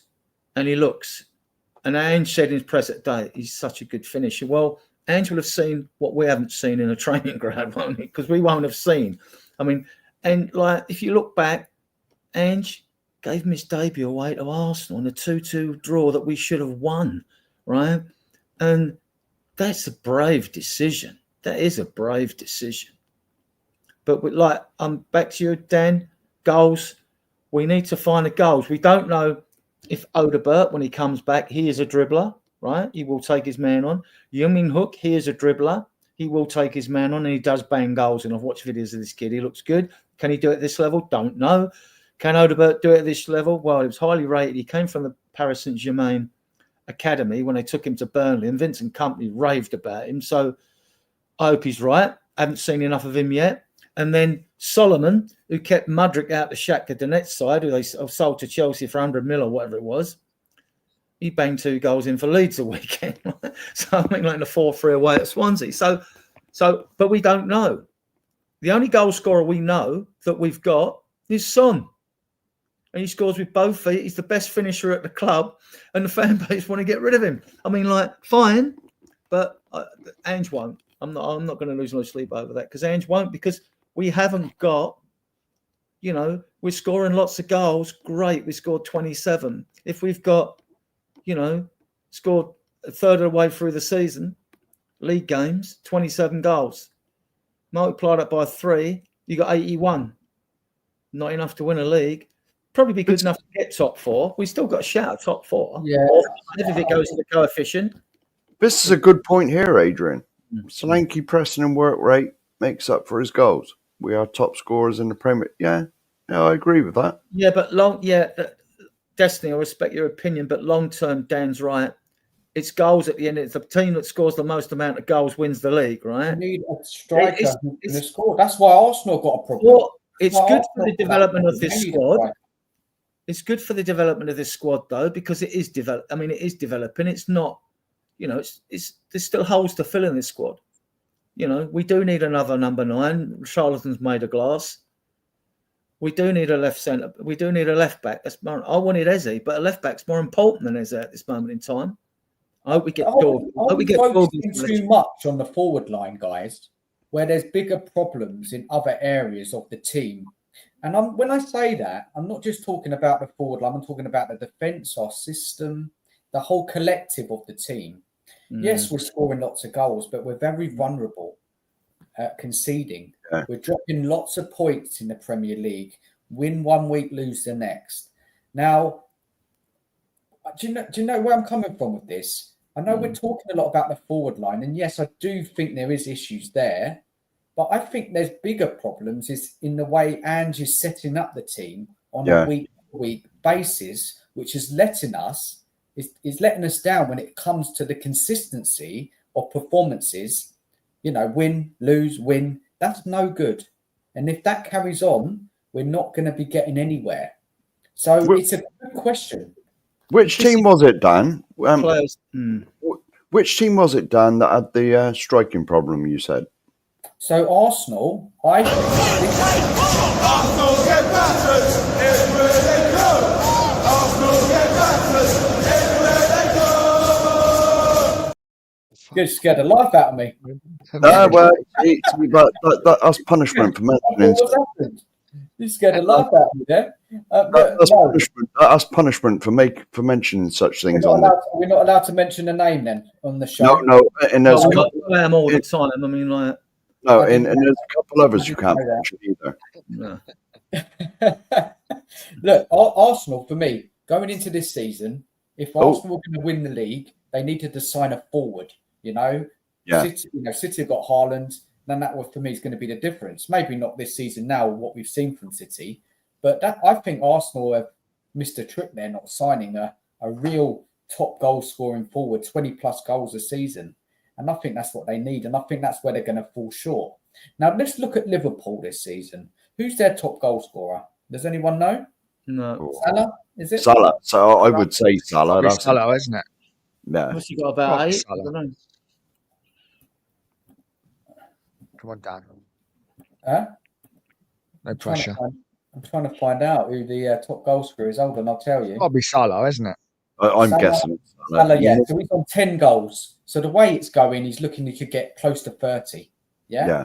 If he keeps going, probably won't. Probably more 25. And he's virtually out of contract as well. So this is the difference in top teams in this league. You need a finisher. You need a consistent goal scorer to get you wins, regular wins. So look, it's such a big question, isn't it? What I said a few minutes ago about the team setup and why. Look, I don't know, Adrian. I know we're still covering the game, but I'm sure you'll want to get to that part at some point throughout the show. Well, Johnson scored 9. Yeah, but that's not in the league, though. We're talking about the league. If we're talking about the league, got Salah 10 in the league. Johnson's got 5 in the league. Who actually scored for Liverpool? Is it Salah 10 and then everyone else on like 2? How many's Noni's got? Oh, Dyer's got Dyer's 2 got away. 5. He got Dyer 2 away at got Man 5. United, didn't he, Dyer's? I remember that. 5, yeah. And then there's nobody else in the top 15 Liverpool goal scorers. So they've got 2 there. Well, let's... Right. Right. Let's. That's the difference between now with Spurs, whereas it used to always be Kane to score the goals and Sonny. Now we are sharing them out. You know, Johnson's got 5 in the league. Solanke, how many Solanke got? 3 or 4? 4.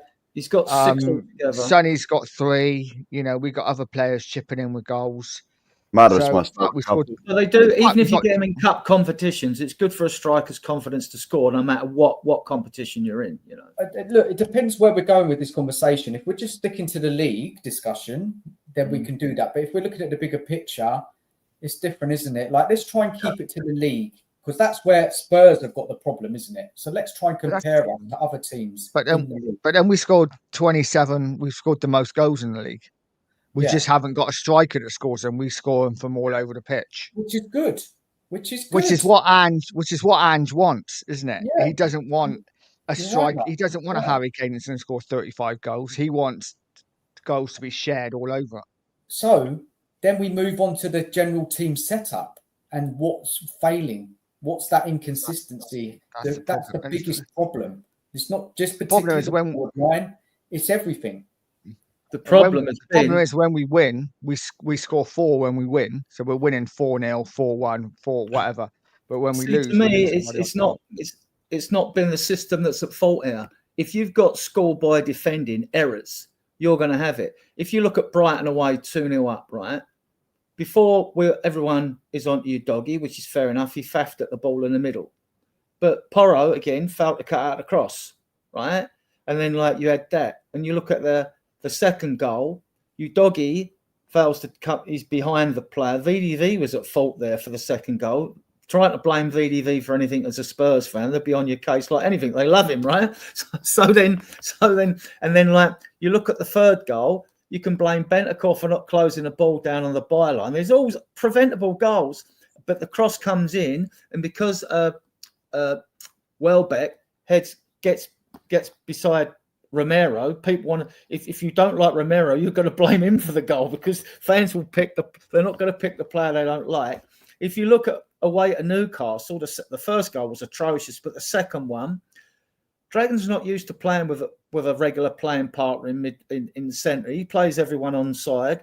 Udogie again, he's not close to Murphy on the wing. Romero's playing left centre back in that game, and him, Udogie, and Porro. If Dragusin had been pushed up, that goal that would have been offside, right? So, but then I would blame Morero because he's the experienced defender there. He should be marshalling the back 4, him and the goalkeeper. Yeah. But they didn't. You know, you can go, and it works out that we had something like, I did a little note on this, where there was something like 11 goals scored against us were on the right hand side of our goal, right? Whichever way we were kicking or defending, like, you know, and it just seemed to be over Porro's side. Now, I might be reading too much into that. It's something I should still keep an eye on. But the goals we give away. I mean, at West Ham, why wasn't Porro or Johnson close to the guy when he does the overhead kick? I mean, like, this criminal. It's not just bad defense; it's criminal defending. Adrian, this is your point of view, isn't it? This is your opinion. So you don't think it's a system problem. You think it's more down to the individual errors. Well, let me just finish that point. Right? Let's look at the 5 losses and go through those 5 losses, and let's look at what happened in those defeats. And then we can kind of see if that is true. And I'm sure a lot of them goals are mistakes, but I don't know. It's an interesting one. So I don't know, Adrian, it's your show. I don't want to take over. No, that's fine. That's fine. No, it's all right. But when you look at them goals, yeah, every frame you look at when we conceded a goal, we've had at least 6 players in our penalty area, up to 8 and even 9 in one, right? and you're supposed to be defending. Romero got a bit of blame because he'd gone walkabout, but when he goes walkabout at times, sometimes he's on the end of a ball and he scores, because he scores 5 goals last season. But even though he was on walkabout, all right, criticise him for not being back in the centre of defence, fine. I get the critique, right? But even with him not there, these goals were preventable. The West Ham goal, again, on that same side, and on the left-hand side of our net, whichever way we're facing, we seem to be conceding more there. And that is Porro's, it's Porro, and it is Romero's side as well. But I think Romero's took a bit of unfair criticism this year, but he's our best defender by a country mile, in my opinion. Well, this season, I don't think Romero's been good this season. He's been rubbish. In my opinion, what I've seen. But you doggy, right? He didn't have a proper pre-season. Comes into the side, right? He ain't been good. He hasn't been good, right? I thought he's getting his mojo back at Man United away when we won 3-0. All right, everyone played well against Man City, blah, blah, blah. But he ain't been great defensively. Porro hasn't been great defensively. VDV's made errors. And the thing about VDV, what we've all got to look at, I mean, I hope he goes on and becomes a world-class footballer. And I think he's got a fantastically high ceiling, but his positional play at times is questionable. He's good when he's on the high line because he can use his pace and look good, and he can run back and outrun a play and things like that. But defensively, when he's been back deep, I'm thinking, why are you standing there? Why aren't you moving over? Why aren't you narrowing a space over there? Put Adrian, like with Van der Ven, the system we play is why he's out injured at the moment. Well, because you can't make those lung-busting runs with two normal hamstrings. The system we play, rather than playing a low block or a mid block under Conte or Ange, is the reason why our 2 centre-backs and Romero has only picked up 1 yellow card this season. Because before, when we played a low block and a mid block, they're having to make more tackles, and they're not going to get them all right. And so they're going to pick up yellow cards. I mean, the yellow card watch now isn't great on our players, which I've got here somewhere. It's really interesting, Adrian. I'm really interested in your perspective on it. I find it fascinating, and I still want to go through those games where we drop points. Go through them. Go through them. So look, let's start off with the Leicester game. Yes, it was the first game of the season. Yeah, it can happen. You can have an off day. We should have won that game, in my opinion. I thought we dominated the majority of the game. We did. Oh, yeah. They even won that game. They had some really good chances in that second half. So, Adrian, are you putting that drop points down to defensive errors that day? No, that was the system. Because they just... Anybody, not just Adrian. If I remember correctly, it was one ball down the side. They crossed it over, and there was someone in there to tap it in. It's where our fullbacks were up the pitch, inverted, playing as number 10s. This is why I hate the system. Right? It was a nonsense, Leicester. Go around the panel. So Mark thinks it's the system. Nige? No. Adrian doesn't think it's the system. I think we had enough chances to win that game comfortably, but I do think Romero switched off for the goal. Okay. Again, he was caught. Yeah, you could blame Moreira from that, but on the other side as well. Porro was this side as well. Again, Porro was to the right of him as well. The two of them should have been able to deal with it. This is what I mean by a preventable goal. I mean, you could probably say it about every goal. I mean, you can get the worldie hit from 25 yards. Nothing you can do about that. But like that because of the space, it was the space the opponent had, right? So you would have thought, I think we only conceded come from a breakaway this season, only 3 set pieces. We weren't clinical against Leicester. Exactly. Alan, and we're back to the goals.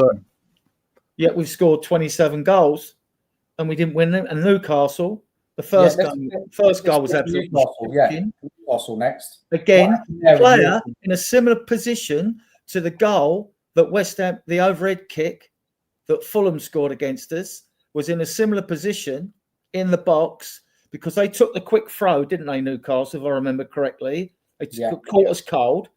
And then they progressed down the left and the ball's come into, was it Matty? Was it Radu playing that game? Was it Radu at the back against Newcastle? Yeah, he was there. Remember, we got Yeah. done on the high line. Yeah, but Romero played left centre back. Well, he was in the left centre back position. He was for the second goal. I think it was Radu got caught. Yeah. So that game we lost out again. Not the clinical finishing because we dominated the game. Yeah. And then we got caught out with a high line, so we got a double whammy then. So that was the system. That was the system again. Well, that first goal wasn't a high line though, was it? Because the throw-in was halfway in our half. One of the goals was a high line. I think one of them. The winner was. The winning goal was because we had no left back. We had no left back. He didn't know whether.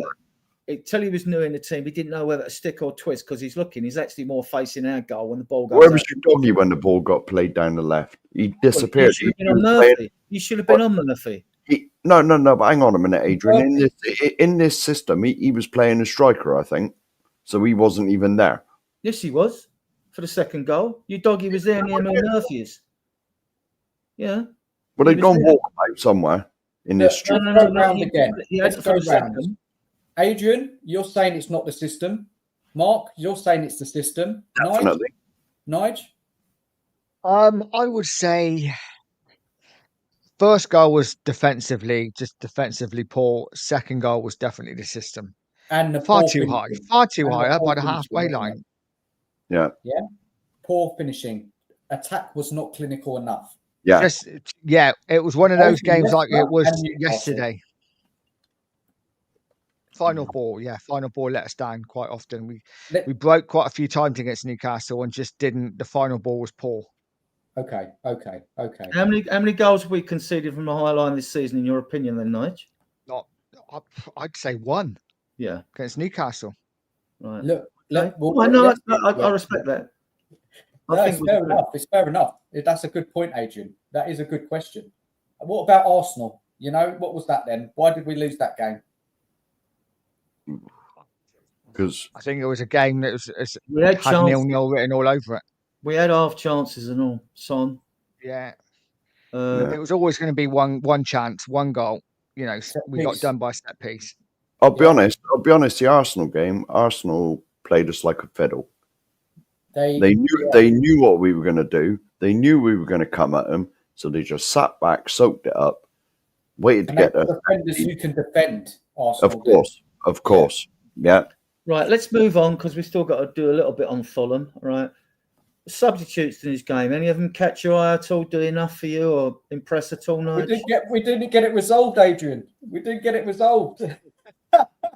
What, the high line? No. We said one goal was scored from a high line. No, the question was, as at the beginning, is why are we dropping so many points and why have we got the inconsistencies?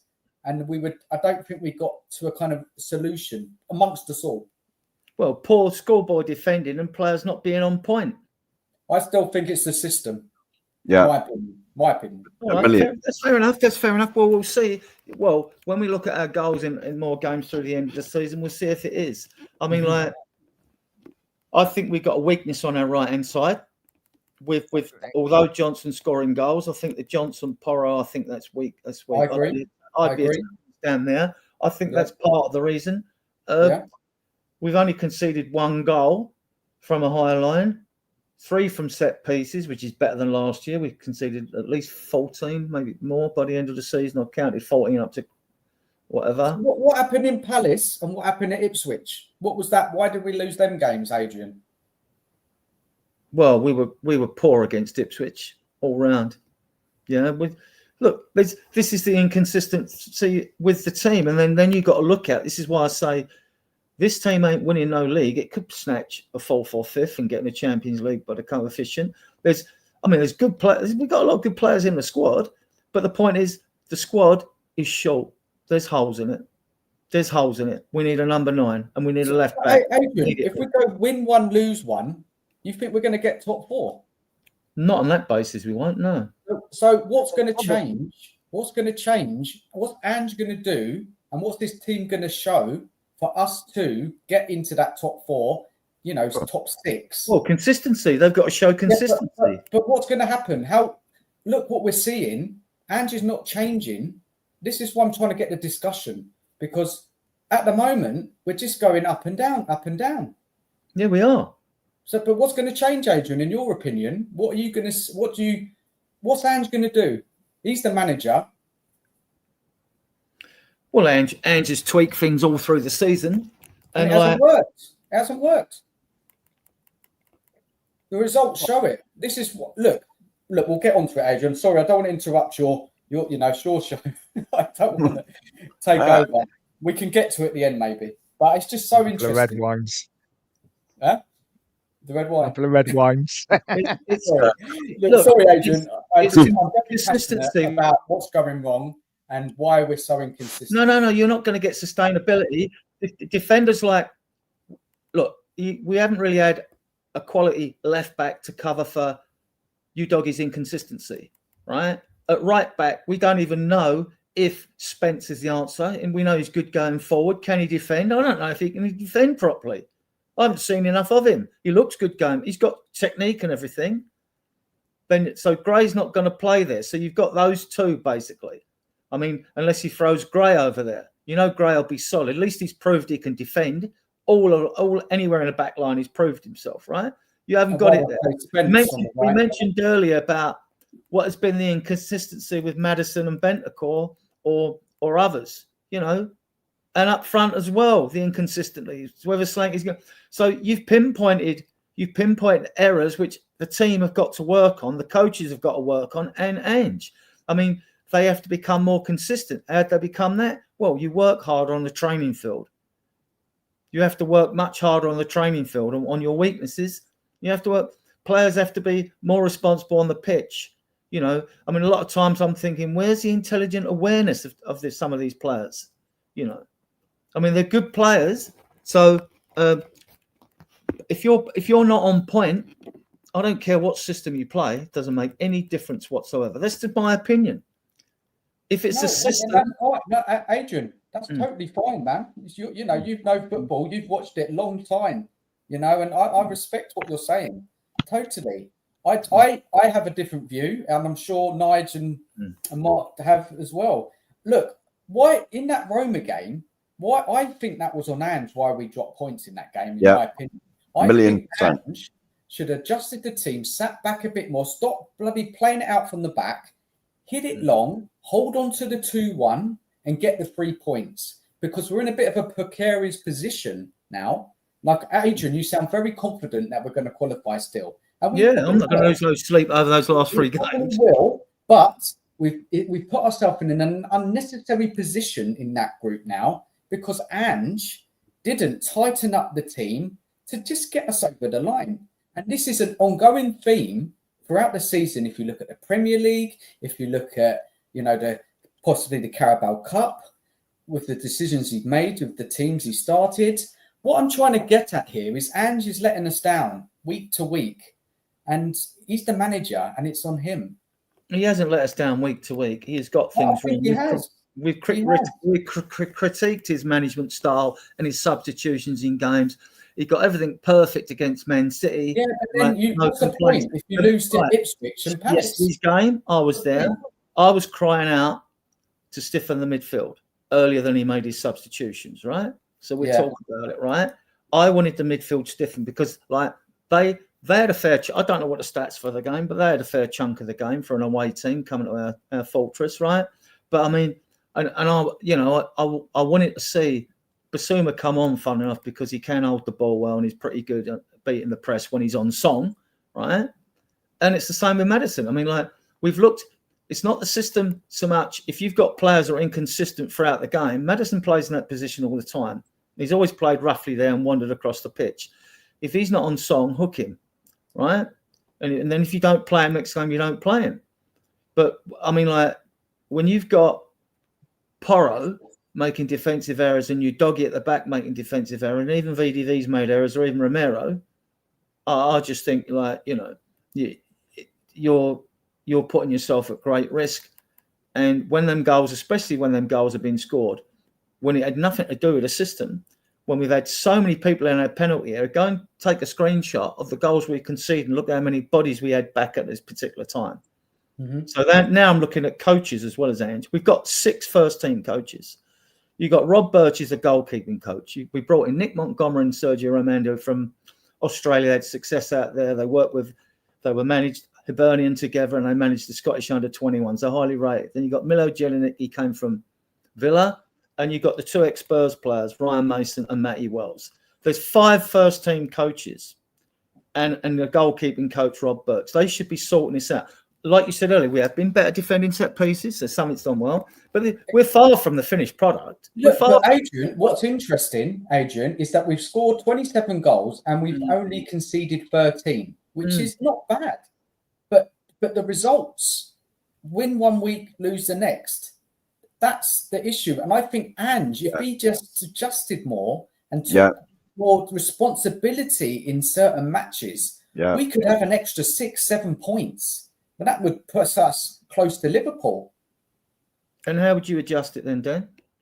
What would you do? Simple. The Roma game, you sit back more, you stop playing out from the back, you hit it long, you throw in another midfielder, strengthen us up, take off a forward, boost that midfield, make us, that's it. You're not getting any more goals past us tonight, mate.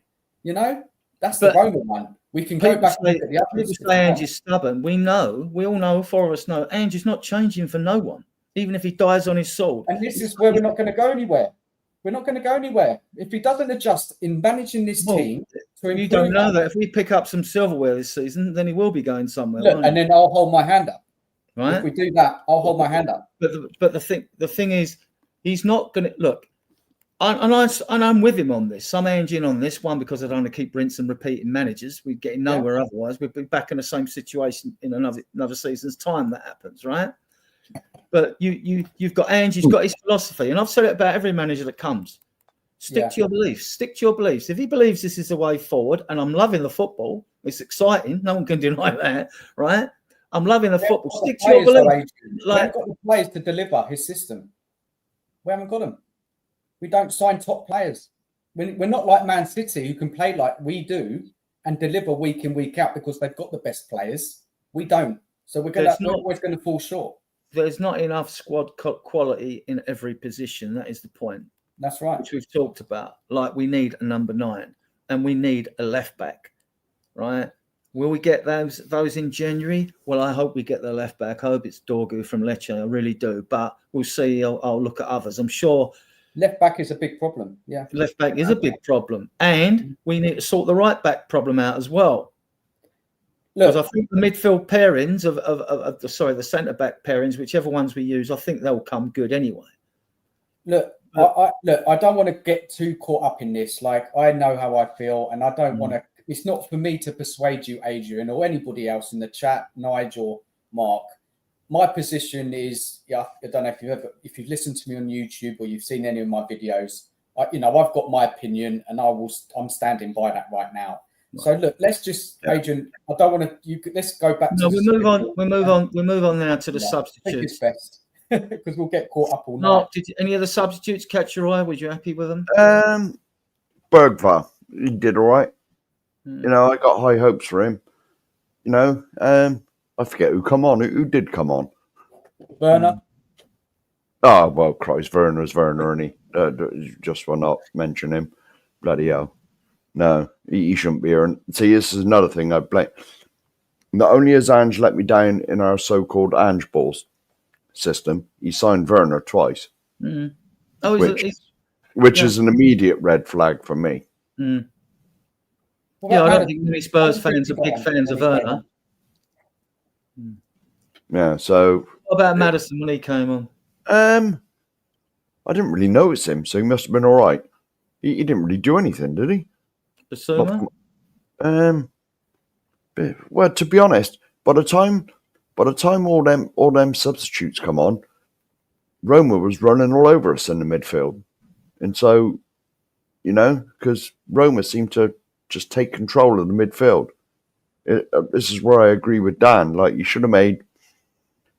He should have, well, to be honest, when you're 2-1 up with 5 minutes to go, 10 minutes to go, just shore it up. You throw defenders on.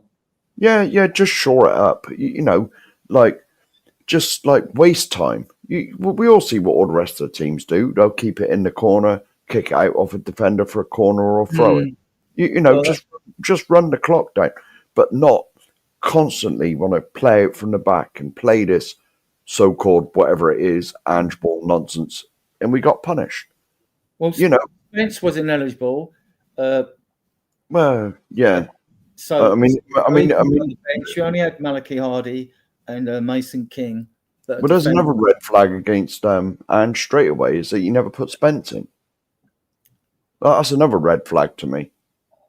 Look, he threw on Bergvall in that game, and I think it was a bad decision, wasn't it? He should have kept on Bentancur or Sarr and kept that midfield stronger. And it gave Roma the advantage to push on late on and get that equaliser. So it's on Ange. I mean, Udogie was on the bench, and I wondered if he's carrying a bit of a knock or he's just knackered. Yeah, must be. Yeah, so he's all right for Fulham. All right, then let's go to one. This will probably... Yeah, I know I'd pick this, but I mean, like, man of the match. Who's your man of the match out of that Spurs team? Right, it's an average performance, probably a 6 across the board, right? But our goalie, That's a difficult one. Our goalie, yeah, I made some great saves. Yeah, I go Foster. Yeah, that's a good shout, actually.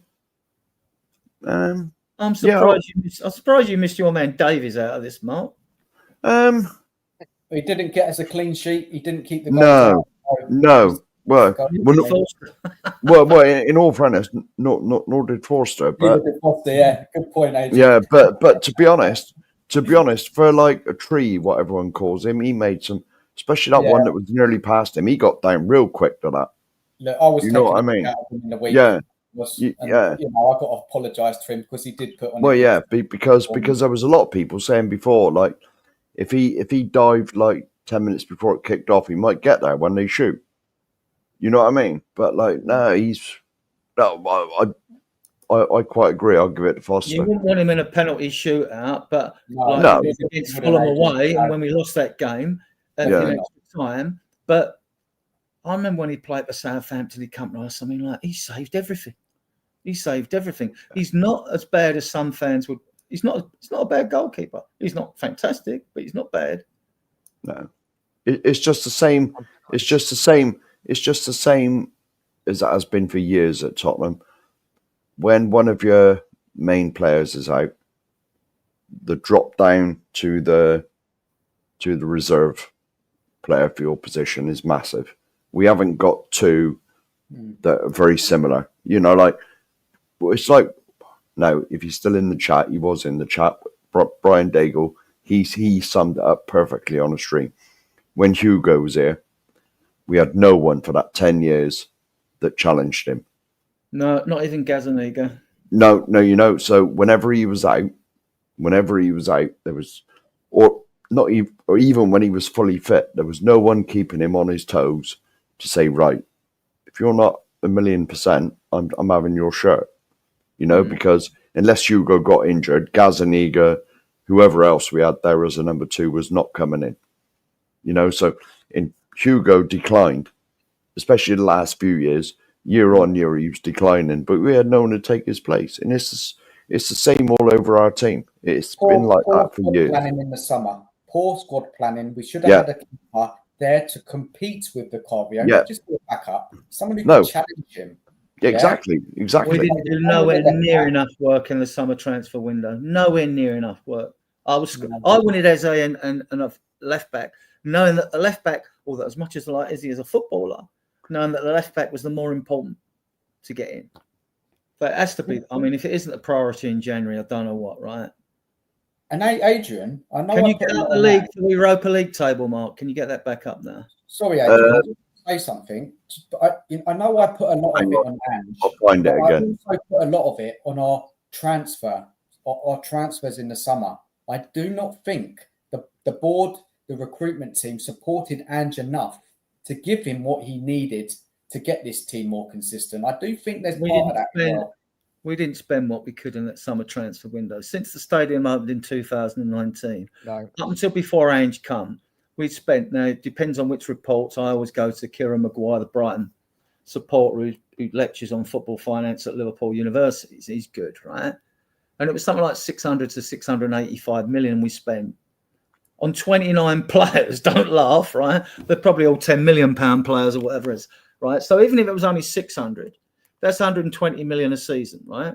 Even with the likes of, when we finish paying the amounts on these, because you don't pay it all up front, right? So the likes of Lo Celso and Ndombele fails, and things like that. And this transfer window, I read our net spend was 70 mil. We should have got a left back in, right? I think the focus was in getting the wage bill down and just getting players out, and ones that aren't completely out are on loan now, like Gill. Højbjerg hasn't been paid for, but these are obligations. Lo Celso, they're all on loan at the moment, and Reguilon will go. I think the club are going to buy his contract out in January, so he'll be gone. They'll split it with him. So 70 Give me mil. a shout, Adrian. Adrian, just give me a shout when you want the Europa League table. Oh, you can bring it up now because we're going to talk about it. But we didn't do enough in the transfer window. I think we could have spent if we spent another 50 mil, that could have been 225 mil down payments on players. Here we are. Yeah. Need to get rid of Hass's comment. There you go. Right. So we're ninth there, right, in that league. And we've got to play Rangers, and the two other teams they're way below. Hoffenheim and Elfsberg. Elfsberg have really been whipping boys. They might have got a few points, both these teams, but not much. So we've actually, and you're talking about finishing in the top 8. This is why I've got no sleepless nights over. Some of these, no team's got a perfect record here, and I don't see. I mean, they've dropped points, and I see them dropping points as well. Roma are always going to be our toughest opponent, even though Galatasaray will probably be our toughest opponent away. Rangers, they won't be a tough opponent. I think you have to silence the crowd there more than anything else. I think that would be the issue with Rangers. But no, I'm not worried about this. No, but even going back to the transfer market quickly, and Ellie will love this. For me, I get that Højbjerg wasn't good enough, but Højbjerg would have been perfect coming off the bench last night, late on, just to shore it up for that last 5-10 minutes. If we're going to get rid of players like that, let's bring players in with experience who have been there and done it. And for me, that was the massive problem.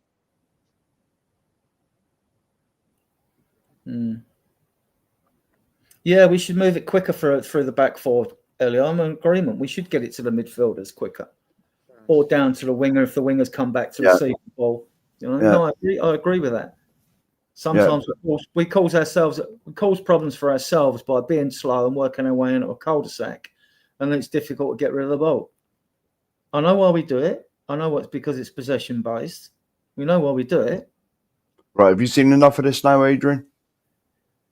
Yeah, I mean, if you look, there are some names up there. Some are past glory names, though, not much to be frightened about. I think we can win this competition. It's the one I want to win. I know you want the FA Cup, Mark. I want the Europa League. I've seen us win 2. I'm greedy for a I'll be honest, Adrian. I'm not bothered what bloody trophy. Just win a bloody trophy. Just a trophy. Yeah. The egg and spoon cup would do me. And Ange's taken it seriously, and he will take the next 3. We know he's going to go strong in the last 3 games because he did yesterday. So he is taking his tournament seriously.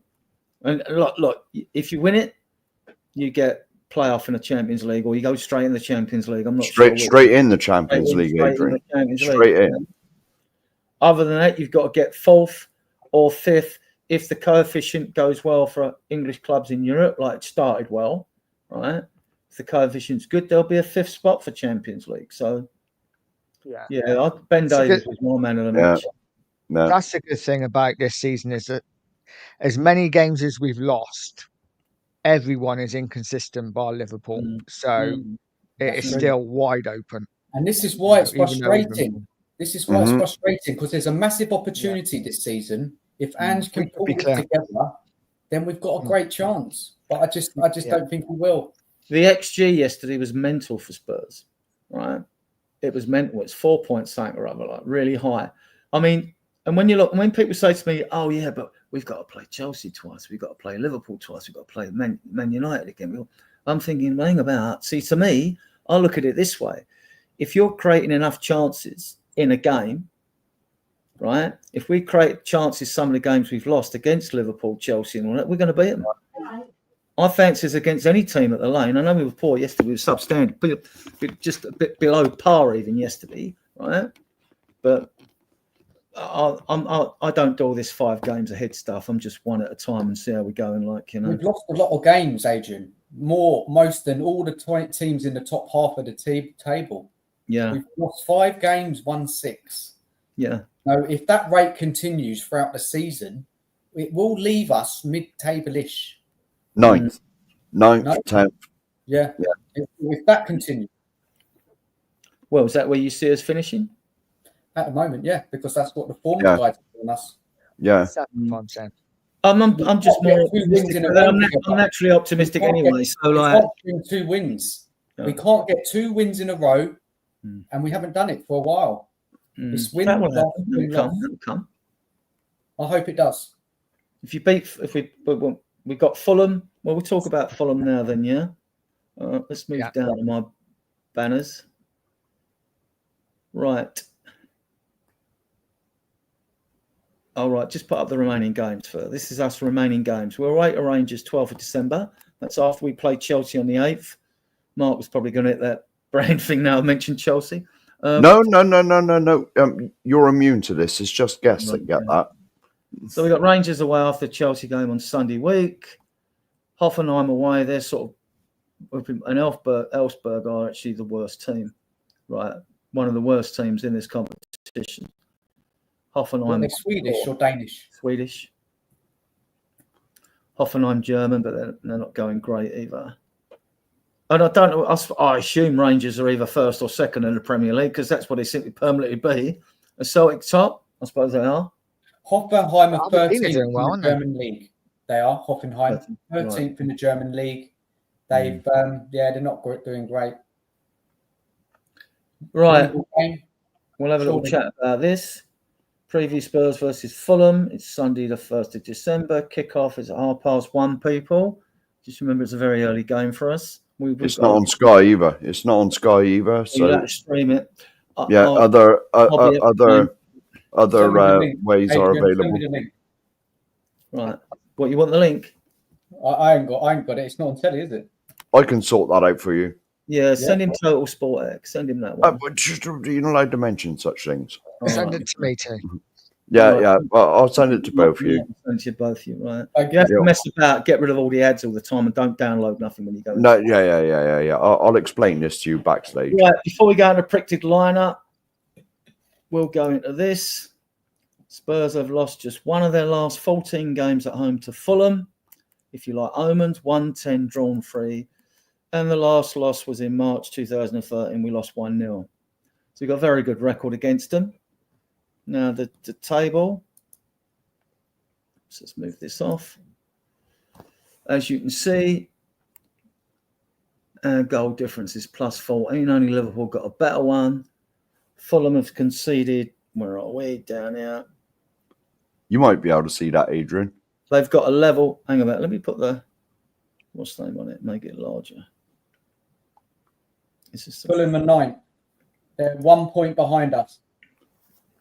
Yeah. And they're 17 for, 17 against in like 12 games. They've lost less than us. Yeah. So they got 0 goal difference. And they've conceded roughly 1.5 goals a game. And we've conceded roughly we conceded 13 goal a game. It's got a 2-1 win written all over it, I think. To them, probably. You know my opinion on home games, Mark. Well, yeah. Hundreds of I times. was only joking. I would be confident. I live a mile and a half. I live a mile and a half from the stadium, and as I've always said on podcasts, I wouldn't leave my front door if I thought we were going to lose a home game. I would be confident, Adrian, but we lost to Ipswich, so that means any game we can lose at home now. Any game.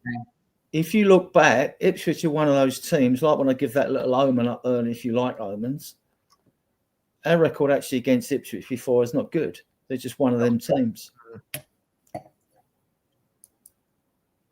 Right. We're out of there. Yeah. Right. Predicted lineup, guys. How do you think Angie's going to go? Who knows? I hope he plays the same lineup he did against City. Just, other than the goalie, I think hopefully he plays that same lineup. and play like that, I and agree. play like that, and play like that. And play like that. Yeah. Yeah. Nigel, you going with that? I think it'll be the same unless Romero's fit. We don't know yet. It's very up and down. I see it being exactly the same. And Johnson, Kulu playing out wide right, Johnson being on the bench again. Yeah, they're the only two ones, aren't they? It's like whether Johnson and Romero retain their places. Johnson has scored again, so yeah. But I mean, it's a squad game, you know. So and can make 5 substitutions. These are the fixtures coming up. Fulham at home Sunday, and then Bournemouth. Fulham home Sunday the 1st. Then we've got Bournemouth away on the Thursday because we've got Bournemouth. They're they're all tough games. This is what gets me with fans. What we consider less wealthy teams, they don't stay in the Premier League on their away form, do they? No. They stay in the home form. And when teams get scalps, everyone's surprised. I'm not. I mean, we were all surprised at Man City. All right, that was different. That was, right. And then we got Chelsea. Team, Bournemouth. What, mate? They're a good little team. Yeah. Yeah, they are. Chelsea at home on the 8th. Yeah. I'm doing a watch along. Just plug that. With that.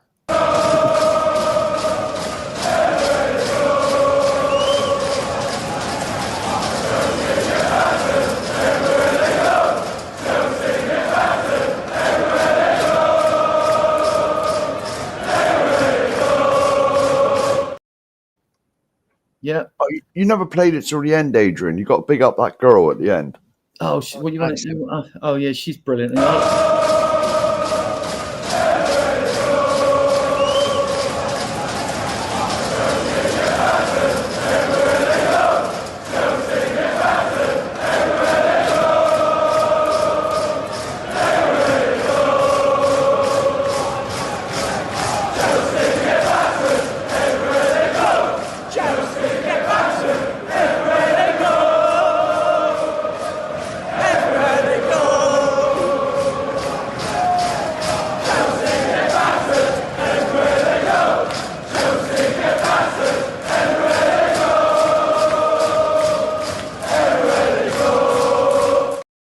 She's great.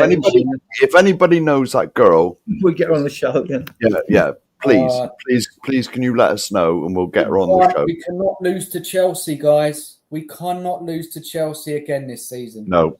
That is a must win. Please, Ange, get it right. Set their team up right and get us that win. We have to win. It is, but just watching that video, isn't that what being a fan is? What it's all about? Of course, yeah. Moments. You know, yeah. I mean, we're never going to win leagues. Let's be honest. I've been alive 50 years. I haven't seen us win a league. So, I have. Well, yeah, but that's because you're like 70. How old were you though, Adrian, when we won the league? You don't look a day over 50. 5, 6. There we go. I was born in 1955. When you're on relative shoulders, I had no choice being a Spurs fan. It was either that or the orphanage. And me. Yeah, same. So, yeah. So, these are the fixtures coming up, like I said, for December. So, then we got Man United at home in the Carabao Cup on the Thursday, the 19th. That Southampton game, where's the Saints on Thursday, the 12th? That's a Sunday. That's a 7 o'clock kickoff on a Sunday for our fans to travel. I mean, how do they do this? It's Premier League. Well, they just make it up, don't they? And there'll probably be no trains back to Waterloo either. And look, Sunday the 22nd of December, coming up to Christmas, that's Liverpool at home. Then you got Forest away on the Boxing Day. Why we always should have a London derby on over Christmas, as fans didn't have to travel. Yeah, or at least someone like Norwich, or just like. Quite often we had Southampton away on Boxing Day. Yeah. My ex-stepdad used to have season tickets for Southampton. So I'd always go to watch Spurs on Boxing Day. I love a Boxing Day game. Yeah. Yeah. Right. You two are new debutants, so you've got to answer some questions for us, right, before we close. I like questions. Right, okay. You've only got to pick one of each because you'll have so many, right? But there's 4 questions for each of you before we close the show. Want a big shout out to all the people that are above at the comment. We've got 28, 29 in the chat at the moment. Viewing us rather. So thanks for sticking with us for this just over 2 hours. We have got a show this Sunday. Our shows go out every Tuesday, Friday, and Sunday at 8 o'clock UK time. So you know where to find us. Right now, to ask the debutant guests their questions. Who wants to go first? Right, Nigel, how did you become a Spurs fan? Okay. Didn't have a choice. I was sat down in front of the TV in 1981, and my dad said to me, "Who do you want to win the game?" And I want the team in sky blue to win, Dad. To which I got a short, sharp smack to the back of the head, and no, you effing well don't. And the next week I had a Spurs kit, and that was it. Mm-hmm. Dan, how did you become a Spurs fan? It's my dad. Yeah, simple. My dad, he was a Spurs fan. And what interesting thing is, Adrian, his dad supported Brentford. But my dad decided he wanted to support Spurs because he just loved that white kit, the European nights, you know, all the old players. Glenn Was Hoddle, that in the would that have been in the 60s then when we actually won stuff? No, he was only when we won the league, he was only 3 years old. So yeah. But there we go. And so your dad being a Spurs fan, the top team back then, we used to win trophies consistently. Oh yeah. And so your dad being a Spurs fan, we've gone on a drought. And so your dad being a Spurs fan would have come from the 60s when we won stuff regularly. Yeah, 70s through to the 80s, won things. Yeah. You know, it was when Levy came in, it's just we've had a drought. And it's funny that, isn't it? Well, let's not get into that. No. Right. We ain't got time. Right. Name a favourite Spurs player, Nigel. There'll be loads. Just name one. Okay, I'm gonna name two. Hoddle, when I was growing up, was just a magician. But in the 90s, Teddy Sheringham was my favourite. Okay. Oh, it's such a tough question that I could name so many, so many players I've loved over the years since supporting Spurs. But what stands out, I mean, I'm going to say more of a recent player because it's just Kane, just brilliant. Okay. Season in, season out, goal after goal, crackers. You could always rely on him. So that's the guy who stands out for me at the moment. This might be a bit easy for you, Nigel. Choose a particular Spurs victory. This is a weird one. It would be the game at the Dell, Southampton Spurs, FA Cup, Tottenham winning 6-2. I was there with my dad. We were sat in the Southampton end, but we were really close to the Spurs supporters. To the exit. And when Southampton were 2-0 up at half time, me and my dad were sat like on our hands thinking, "Oh, this is awful." But by the time the fourth goal went in, we were up with all the Spurs fans cheering. So that would be the best victory. Rocket Ronnie? It was Rocket Ronnie. Yeah, Rocket Ronnie got hat-trick. Yeah. Hat-trick. Wow. A particular Spurs victory, Dan?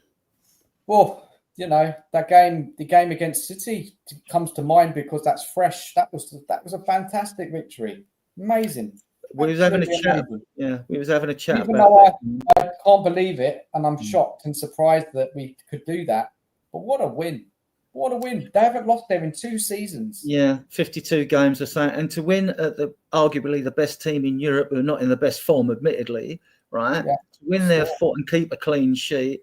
It's a phenomenal result when you think about it. Because you can go back to the 3-2 in Amsterdam against. Yeah. Then Ajax scored 2 goals. We was on the rack, so it wasn't like that. You can go to the 4-1 against Liverpool at Wembley when we beat Chelsea when Son scored from the halfway line and give Matey the run around light and scored in a corner. There's quite a few victories you can pick out. But when I look back, even under Poch's reign, like when I look back at these results, even beating Arsenal 3-0 at the stadium. I mean, like it's like nothing really compares with it. Arsenal get battered everywhere they go. Arsenal get battered everywhere they go. Everywhere they go. Yeah. So I just think. That's a generational win. You try and, unless you're taking cup wins, like when I watched us lift the UEFA Cup twice and things like that at our ground, right? Both times we lifted our old ground, or winning cups. Sorry, Adrian. Sorry. Then it would be the Carling Cup, then, wouldn't it? You know, beating that Chelsea team, particular victory. What? That one, because that was winning.